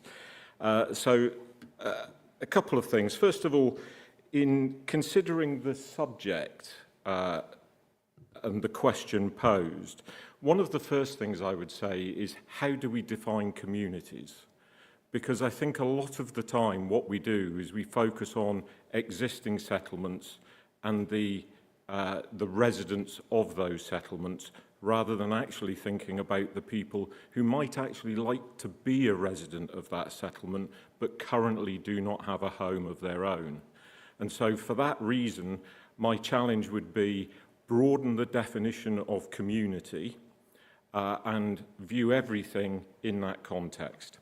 But going on, I think I'm going to provide some context. Emily's already started to do some of that before just touching on planning. Look, first of all, as Richard's alluded to, we have a 1.5 million target in this Parliament, which implies a 300,000 homes per annum. Now, this country has not delivered 300,000 homes per annum for over 50 years. So that is the scale of the challenge that this government has. And Richard's already given his opinion, perhaps, as to whether they are likely to achieve it. And on that, I suspect we would agree. I think it is very unlikely, bearing in mind the position that they've inherited and the position that Emily has just given you in her presentation. But that notwithstanding, homelessness is at a high. The cost of temporary accommodation is increasing. The number of children sleeping in shared beds is increasing. And social and labour market mobility is poor. So from all of those points of view, together with the fact that independent think tanks, apolitical, estimate that the scale of need is that we need to build 4.3 million homes, that's the Centre of Cities figure, not my own, then we have a huge challenge that we face. And actually, something I do agree with Richard on, one of the things that has occurred, and I would argue has occurred because of the evolution of regulation, is that we've lost our builders, we've lost our SMEs. So in the 1980s, 40% of our housing was delivered by SMEs, and now it is 10%. And actually, I see that loss of capacity as being one of the main challenges that we face. So in all of our work, one of the things that we focus on is building up SMEs and making the system easier, simpler, to support their growth. and at the moment I don't believe it does. So I think planning reform. Well, I think where we are at the moment doesn't feel much like planning reform, actually. What we've had is a reversal of the previous government's changes to the National Planning Policy Framework. So when they were elected, they came in, they consulted on basically reversing the Conservative government's changes that were published in December 2023. And in December 2024, they published a new MPPF.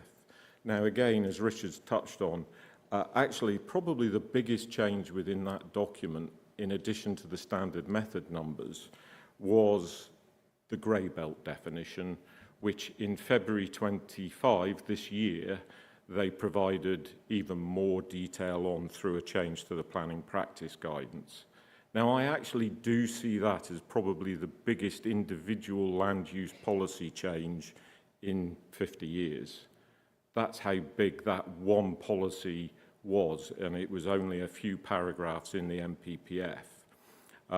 And it was big because we're already seeing some impact of that, both in appeal decisions, where some research has shown that the success rate of appeals that mention grey belt is 55%. Now, actually, if you turn the clock back, you probably wouldn't have seen those applications get consented. So 55% of them. Interestingly, actually, the average size of those is for 30 dwellings, which would imply that they will be actually brought forward by SME developers. So going to my previous comment, I'm all for it. But it is a big change in policy. But to me, that has been the only big change, because the standard method is actually dependent on local plans. And whilst we say we operate in a plan-led system, actually 80% of our local plans are out of date. So what our house building industry faces a lot of the time is making a planning application knowing that what you probably are likely to have to do is go through a planning appeal. And that is a time-consuming, costly, and actually risky exercise. And I go back to where I started, which is SMEs. Are SMEs able to do that? No, they are not. So for me, where we are, other than grey belt, does not look like planning reform at the moment. However, we then have, and since then, nothing's happened. We've had a huge raft of government consultations, but actually now I think we're probably going to get a lot. I think the Secretary of State has promised an avalanche of change, and I am expecting, as always happens, it'll be probably published on Christmas Eve. We are going to see a lot of change. So we've got the Planning and Infrastructure Bill, which will see changes to committee decision-making, delegated decisions. That will be big in itself, but I actually think that's the way decisions are made, not necessarily what actually can get a planning consent. We then have what are called national development management policies. Again, here, I think the government is missing an opportunity. The Levelling Up and Regeneration Act said that these could be brought forward on a statutory basis. I don't think they are going to bring them forward on a statutory basis. I think they're going to be non-statutory. And what that would mean is that in the absence of an up-to-date local plan, the National Development Management Policy would take precedence. However, if you bring them forward on a non-statutory basis, basically they have the same weight. They're a material consideration in the planning decision. But again, that doesn't make the route through to a planning consent any easier. We have site thresholds, which was consulted on.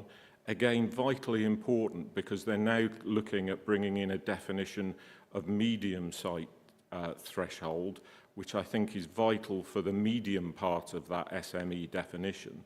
At the moment, they consulted on it at 49. I think it should be higher, but any move or any initial threshold would be good.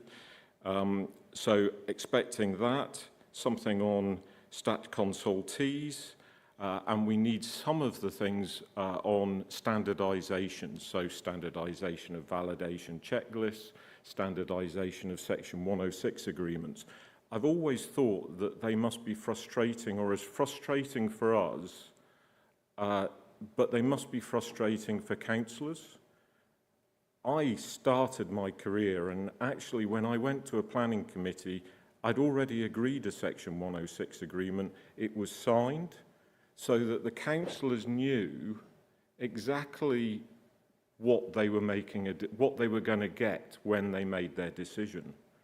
Now, for some reason, and I know the reason really, which is the decision is, the Section 106 is deferred until after committee. And a lot of that time, the reason for that is actually officers think, of course, their recommendation is going to be overturned at committee. So why waste the time in agreeing the Section 106 agreement? And I think when we talk about going back to the communities, and Richard alluded to it, I think there is a responsibility, and some of it, obviously a lot of you are not unitary and therefore don't have responsibility for the underlying planning decision. However, a lot of you will be the responsible body for education, highways, and so on and so forth. And there is, by current estimates, somewhere approaching £8 billion in unspent Section 106 and SIL money in bank accounts. And one of the problems about development and why we end up having more consents than we do actually houses built is because it takes a long time to actually, first of all, discharge conditions. It takes a huge amount of time to get technical approvals from some of the teams where counties are responsible for services, so highways authorities. Section 278 agreements can be 2-3 years in agreeing them.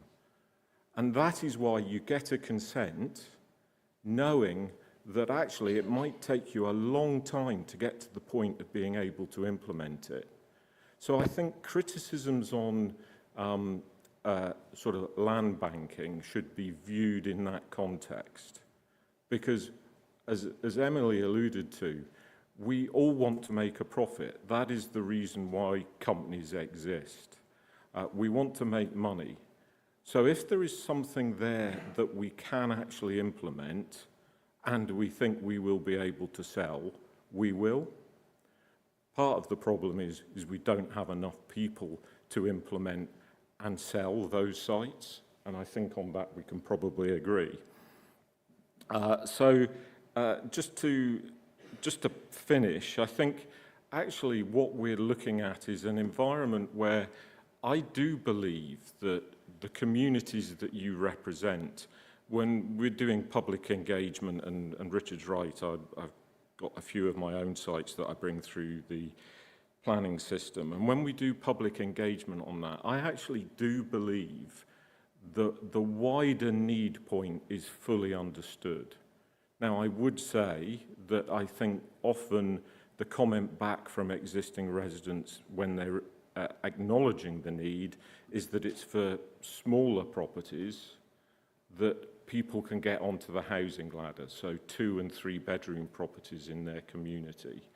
Now, of course, where we often have the problem is not in this community, somewhere else. And at some point, we actually have to overcome that argument and say, no, it's going to be here. because there are reasons you're living in a sustainable community, you've got services, you've got connectivity, and this, I'm afraid, is the logical place for it. So I actually think we can get there. Whether we're going to get there quickly enough, well, like Richard, I have to say 1.5 million as I stand here today seems a mighty stretch, and I'm not sure at this point we're going to get there. And I can't understand as a politician why they're necessarily holding on to that commitment, but thank you.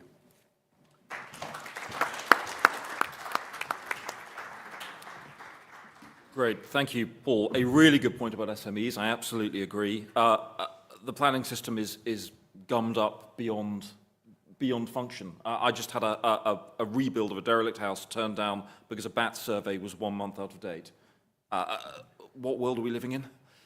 Whilst I have been very critical, and will continue to be critical of land banking in the past, I'm not one for hats. I very nearly brought my Build Baby Build baseball cap to the party conference because we really do need to build. No argument with you there.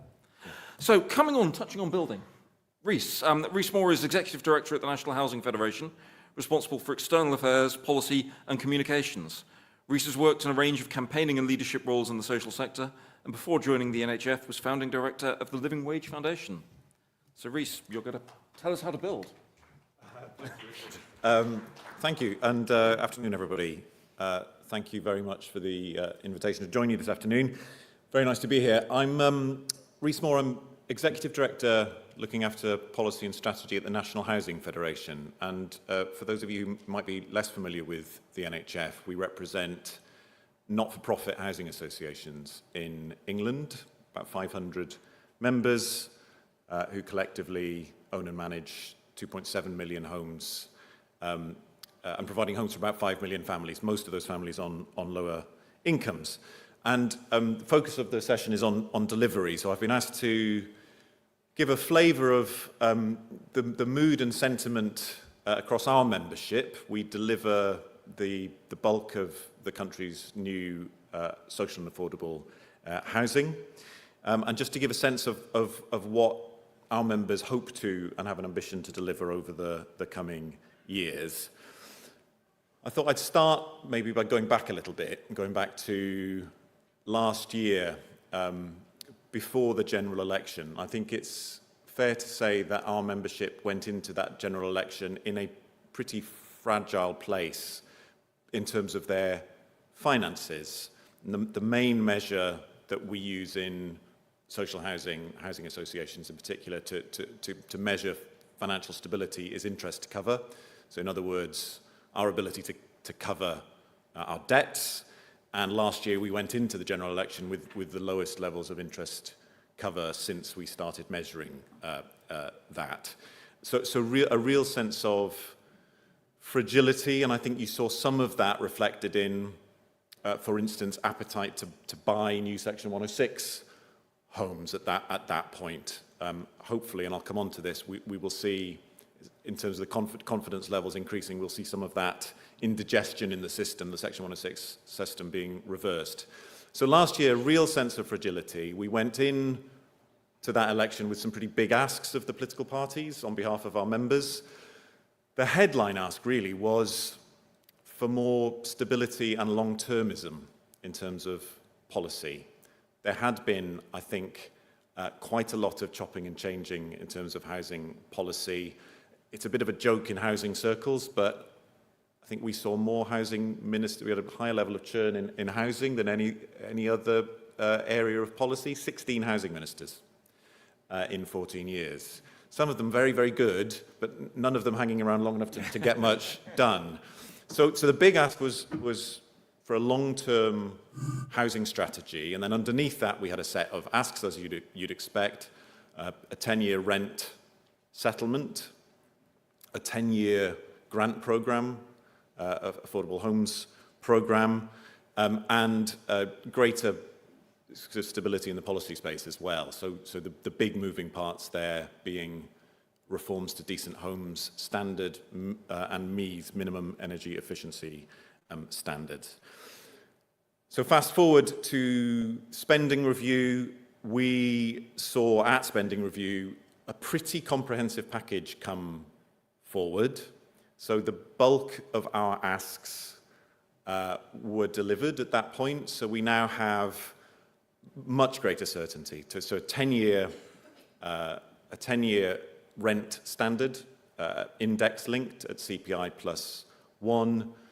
We've touched on the new Social and Affordable Homes Programme. That's now a 10-year programme, which we've really welcomed. Housing is a long-term game, so having a 10-year programme, £39 billion programme, we think is very positive.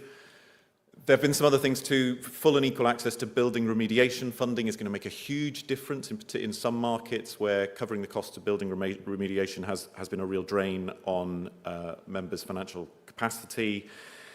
We've seen dedicated funding come through for existing homes. The Warm Homes programme will make a significant difference to members too. So overall, a really positive package. Now we measure our members' sentiment and their confidence in terms of taking on additional borrowing, and we've seen a really significant uptick in sentiment and confidence and appetite to do more.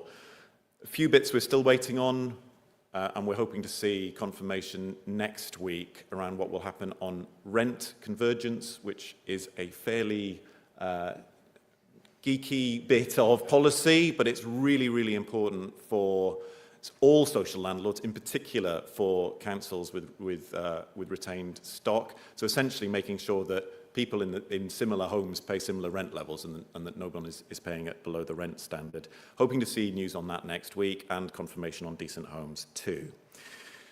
So as we move into next year, we should have most of the building blocks in place to really start to see an uptick in delivery. Now, the 1.5 million homes target is in a way not the main target that we are focused on. We now know roughly the shape of the ambition on the delivery of social and affordable housing, which is 300,000 new social and affordable homes over the next 10 years, so the 10 years of the programme, plus whatever the Section 106 system can deliver alongside that. And it has been delivering very, very effectively. You know, it was delivering about half of new social and affordable homes up until very recently.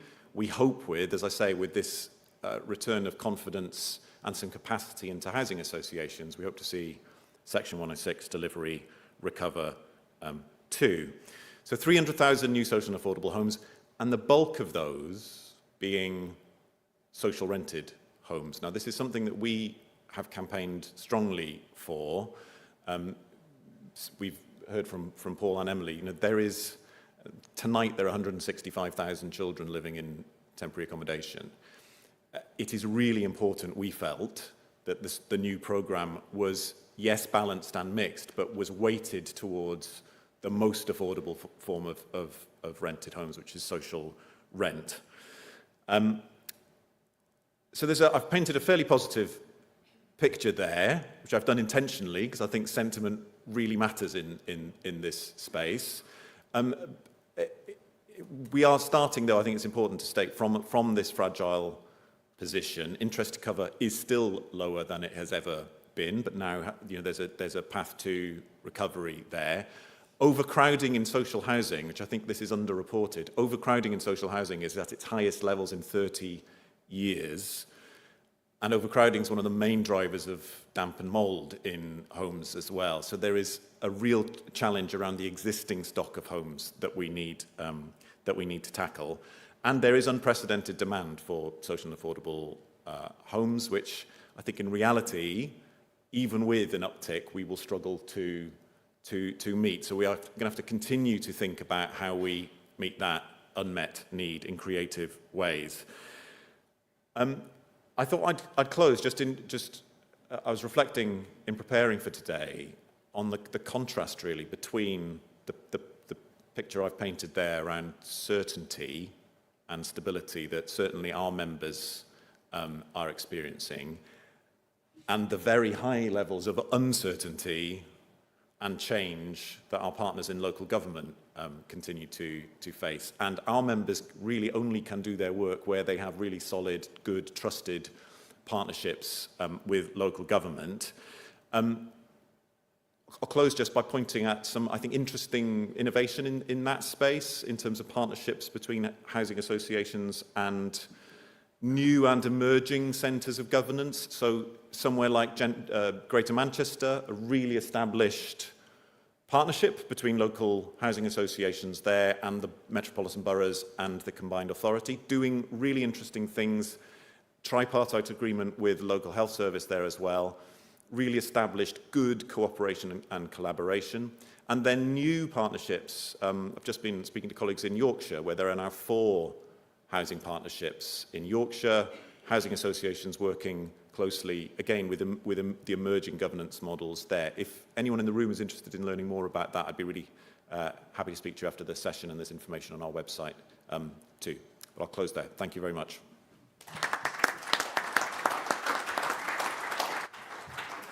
Great, thank you, Rhys. Yeah, temporary accommodation, and particularly its impact on children, let's not mince words. It should be a stain on the conscience of this country.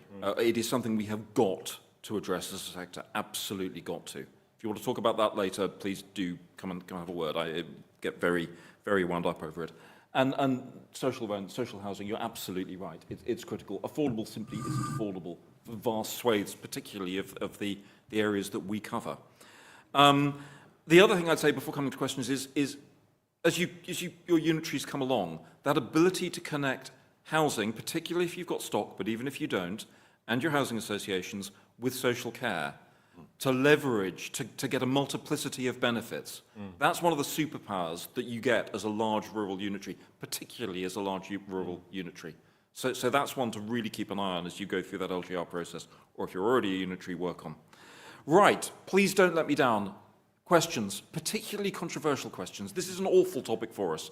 Building on a green field near your local town.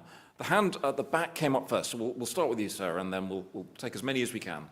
Please make them questions, though. Self-help group is in the bar later tonight if you need it. Thank you, Richard. Peter Strachan, Deputy Leader at Buckinghamshire and Cabinet Member for Planning. I clearly was a scorpion in my last life. One of the areas of the greatest contention between our planning committees and officers is what now constitutes grey belt. The tests for grey belt, frankly, are quite flaky. And I think government has alluded to some garage forecourt in Tottenham as an example of what it might be. Clearly in Buckinghamshire, we have an awful lot of former green belt, and we're in the process, of course, of formulating our new plan for Bucks. But what would be really helpful would be an absolutely concise definition of what now constitutes grey belt. Excellent. Let's see what we can do. In one sentence, what is grey belt? Well, interestingly, that is what the PPG in February was meant to do, because actually in the MPPF it probably was quite flaky and was very broad. The PPG came in, and there are 4 purposes to the green belt that are defined in the PPG, and basically the definition of grey belt basically said that you should look at those 4 purposes. You should look at it from the point of view of separation between settlements and see whether it does substantially serve those purposes and also meet some of the other criteria of openness. So there are, what I would say, clear, there is clear guidance on what meets it within the PPG. Don't look at the MPPF. That's what I would say. So I think you need to go beyond that. And what I would say, in fairness to councillors, is the PPG is hidden away and not easy to find and is many, many hundreds of pages long. You know, this is the NPPF. The PPG is a multiple of that in terms of number of pages. And I think that's part of the problem. Somehow, you've got to simplify and codify everything, including what the definition is.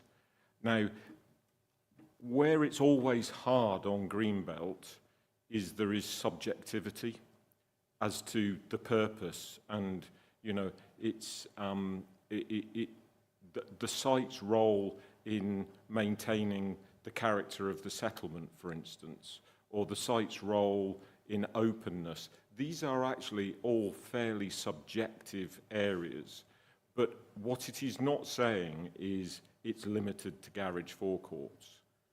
That is, I can say it because I'm not a politician, I'm not a Labour politician, so that was one of the ways in which I think it was sold. And of course, those sites are the most obvious examples of the grey belt policy, but that is not what the PPG says. It goes further. Thank you. Does anyone want to add anything else on that? I mean, I think I just build on Paul's point about the subjectivity. It really highlights the importance of having an up-to-date local plan in place where you have gone through the Greenbelt review process and defined it in terms of what works in your local area, because otherwise the risk is from a local authority perspective is that you are open to speculative applications and then appeal challenges where you might not have the outcome that you'd prefer. We know that I think it's almost 20% of planning applications granted so far this year have come via appeal. So getting those local plans up to date and responding to the new MPPF as soon as possible is absolutely crucial. Thank you. Absolutely right. Let's come to more questions. So, please, if you're getting the mics to people, go for it. Yes, gentleman at the front, and then we'll take a question at the back. Thank you. Julian Brazil, leader of Devon County Council. First of all, just on Rees, housing associations all sounds nice, but they're getting too big. Many of them are turning to the dark side now. That needs to be sorted. But putting that aside, I'm slightly depressed with what I've heard today because it still seems to think that for some reason, we seem to think that the market can deliver our housing need. And why are we still going on about that when it has singularly failed for decades to deliver the houses that our communities need? And I just wonder why you still think that that's going to be the case and why we should pander to them, quite frankly. Hold that thought for a second. We'll take the question that was at the back as well, and then we'll answer them both together, please. Well, thank you. Mine kind of comes in two parts, building on everything you said. Sorry, if you could say who you are first, please. Oh, sorry, my name's Stephen Reid. I'm the Cabinet Member for Business Services at Derbyshire County Council. Within Derbyshire, we have a lot of local parishes who essentially trying to get in neighbourhood plans, which build into local plans for the sort of planning authorities. Government's stripped that away to actually be effective, and it's made it cost prohibitive for a lot of these local councils to do that. The changes to the planning committees seems to be able to take away the representation of the communities as well, to be able to overrule officers or to actually have a meaningful debate on that. And the second that I've not seen anywhere in any of the NPPF or anything else is it doesn't deal with the issue that we have of land banking. I think within North East Derbyshire alone, we have 1,900 already approved planning applications that haven't been actioned. So none of this is addressed the backlog of issues that we've got, but we still see an increase on top of that. And there's a lot of places who haven't had those things come in from neighbourhood plans, etc., into the local plan that are actually now getting railroad. So how do you suggest that we tackle that? Excellent, thank you. So two questions there. Perhaps, Rees, we go to you first. You represent the dark side, apparently. Yes. No, I think it's a challenge we do hear that over the last 10 years or so, there has been consolidation in the housing association sector. I think often that has been driven by some of the financial realities of what I've just described, where smaller organisations had to come together, in effect, to survive. I think there are other examples where it makes sense, but I understand that there is a concern around the size of housing association and how that relates to local relationships and accountability. Some of the work I pointed to around local collaborations and more formal relationships between HAs and their local councils, I think, is in part an answer to that. The question about why do we think the market will fix things is it's a pretty profound question about the assumptions we make about about the system we're operating in. I would say our perspective is that we don't assume that from a policy perspective, that the market will just rise to the challenge and meet demand. That's not how markets have worked in the past, and it's not certainly how the market is working currently. And I think there is perhaps an understandable frustration that at a time when I think there's cross-party political agreement that we continue to be in the midst of a housing crisis. It's one of the key policy challenges facing the country, and yet we do often seem to reach for the same set of tools to try and fix it. Now, I'd put the Affordable Homes Programme in a different category, because I think that is a non-market solution, and it will be a bigger programme, and it's 10 years. But I share some of your scepticism about our faith in a model that hasn't delivered to date. Thank you. And then Paul, Emily, I don't know who wants to come in next. I mean, I think on that, why do we depend on the market? And as we said, the market is not going to provide all forms of housing, but we have to work with the market, because we did some work estimating on how much grant would you need to really deliver every year the amount of affordable housing that's needed. You'd need something like £18 billion of grant every single year. And I think at the current Affordable Homes Programme, the peak years we're going to get 4 billion. So we have to find ways of bringing in private investment in delivering housing, because there is just not the state funding and capacity able to do it. I think there are many things that could be done better. I think planning is a huge part of that, and ensuring that there is steady, consistent supply of land and consented land, and that then smooths out a lot of the other pressures within it. We'd love to see more investment in modern methods of construction to make the construction process cheaper and smoother. That doesn't happen if you don't have a steady flow of land to make sure that people see a case for investing in factories to deliver MMC. If we look back to the land market in 2020, 2021, huge demand from the private sector to deliver homes. We had very strong land market, lots of competition for sites. It pushes up land values because there weren't the planning consents coming through to meet the private sector's demand. So I think it's unavoidable, but there are definitely ways that we could make it work better, and I think planning is at the heart of that. And then, Paul, if we come to, you've got, what is it, neighbourhood plans, planning committees and land banking. And having said I've got a few things, actually. Some other comments on, go for it, go on. First of all, on your point about affordable housing and registered providers, I'd just allude to one point that I made, which is regarding SMEs.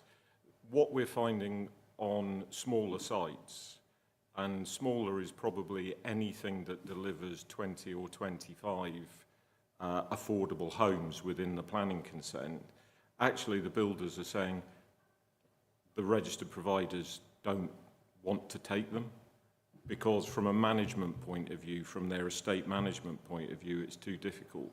So actually that issue of consolidation amongst registered providers is also causing an issue in that part of the private sector, which I think, going to the other part of your question, I can answer, which is, to be perfectly honest, like the rest of this economy, we've forgotten how to grow. What we've done is we've over-regulated, and that's why the private sector hasn't delivered. That's why we only have now 10% of our house builders as SMEs, because they've basically been regulated out of existence. We've made it too difficult. We did research recently through Litchfield's, the planning consultancy. In the last 10 years, planning applications have gone from taking 6 months on average to 2 years to agree. No SME can survive that period of uncertainty, cost, cash flow, and so on and so forth. And at the moment, there are good issues why private might be able to move on if it were given the right circumstances. And that's because we have got private investment there. There's a lot of global capital there to invest in stock as well for the build-to-rent market, as Emily was alluding to. So it isn't just about private sales, it's about build-to-rent as well. Neighbourhood plans, government want them to wither on the vine. I don't know why they don't come out and say that, but basically they're still giving this illusion that neighbourhood plans have weight, but I actually think the withdrawal of funding was really them saying we don't want them. And in an environment of strategic planning, which I also agree with, but personally I actually think why try planning reform, local government reorganisation, strategic planning, devolution, all at the same time.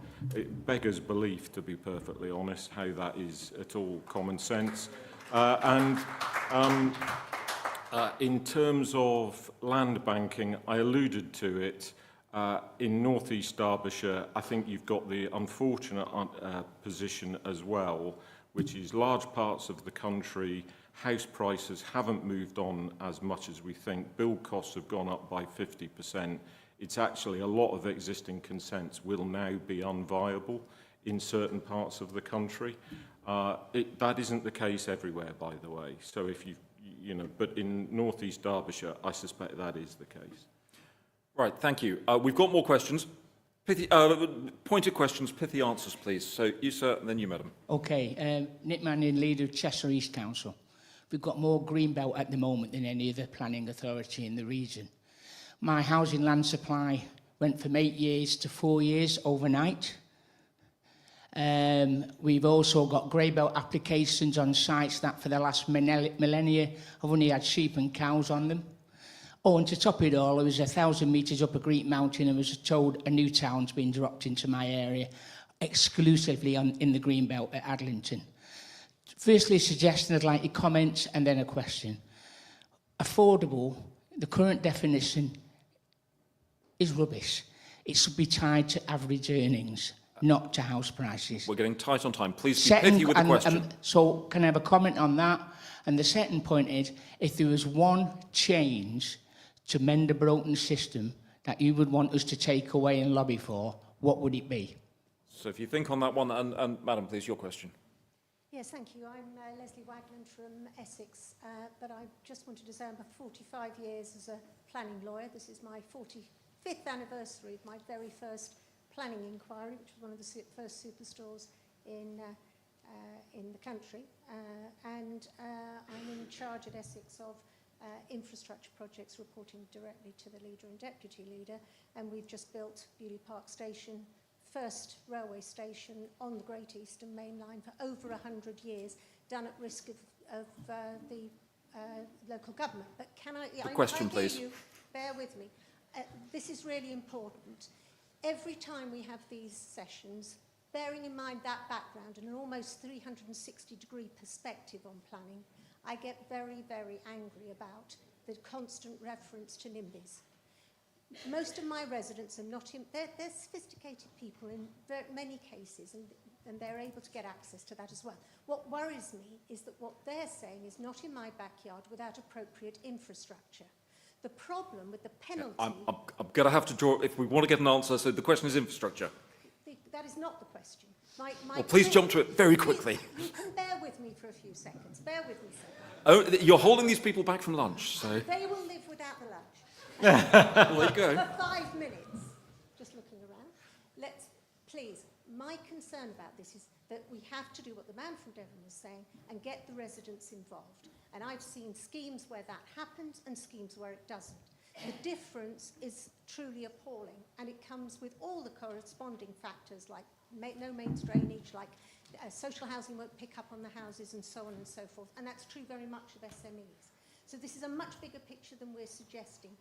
Why is it a constant insistence that the problem is the local residents, when mostly they're the ones who pay the pain and the price for what happens and are willing to cooperate with the sort of behaviour that would normally be expected of a business and its consumers? Thank you.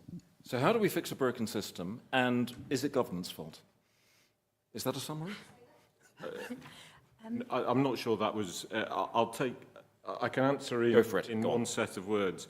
Personally, I think the change that would make a difference is national development management policies on a statutory basis.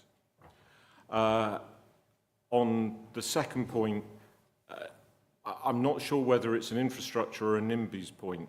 I actually try, and I don't think I said the word NIMBYs because I try not to. I maybe alluded to the fact that existing residents or a certain proportion of them are listened to, perhaps more than necessarily those that are not already part of the sort of pre-understood definition of community.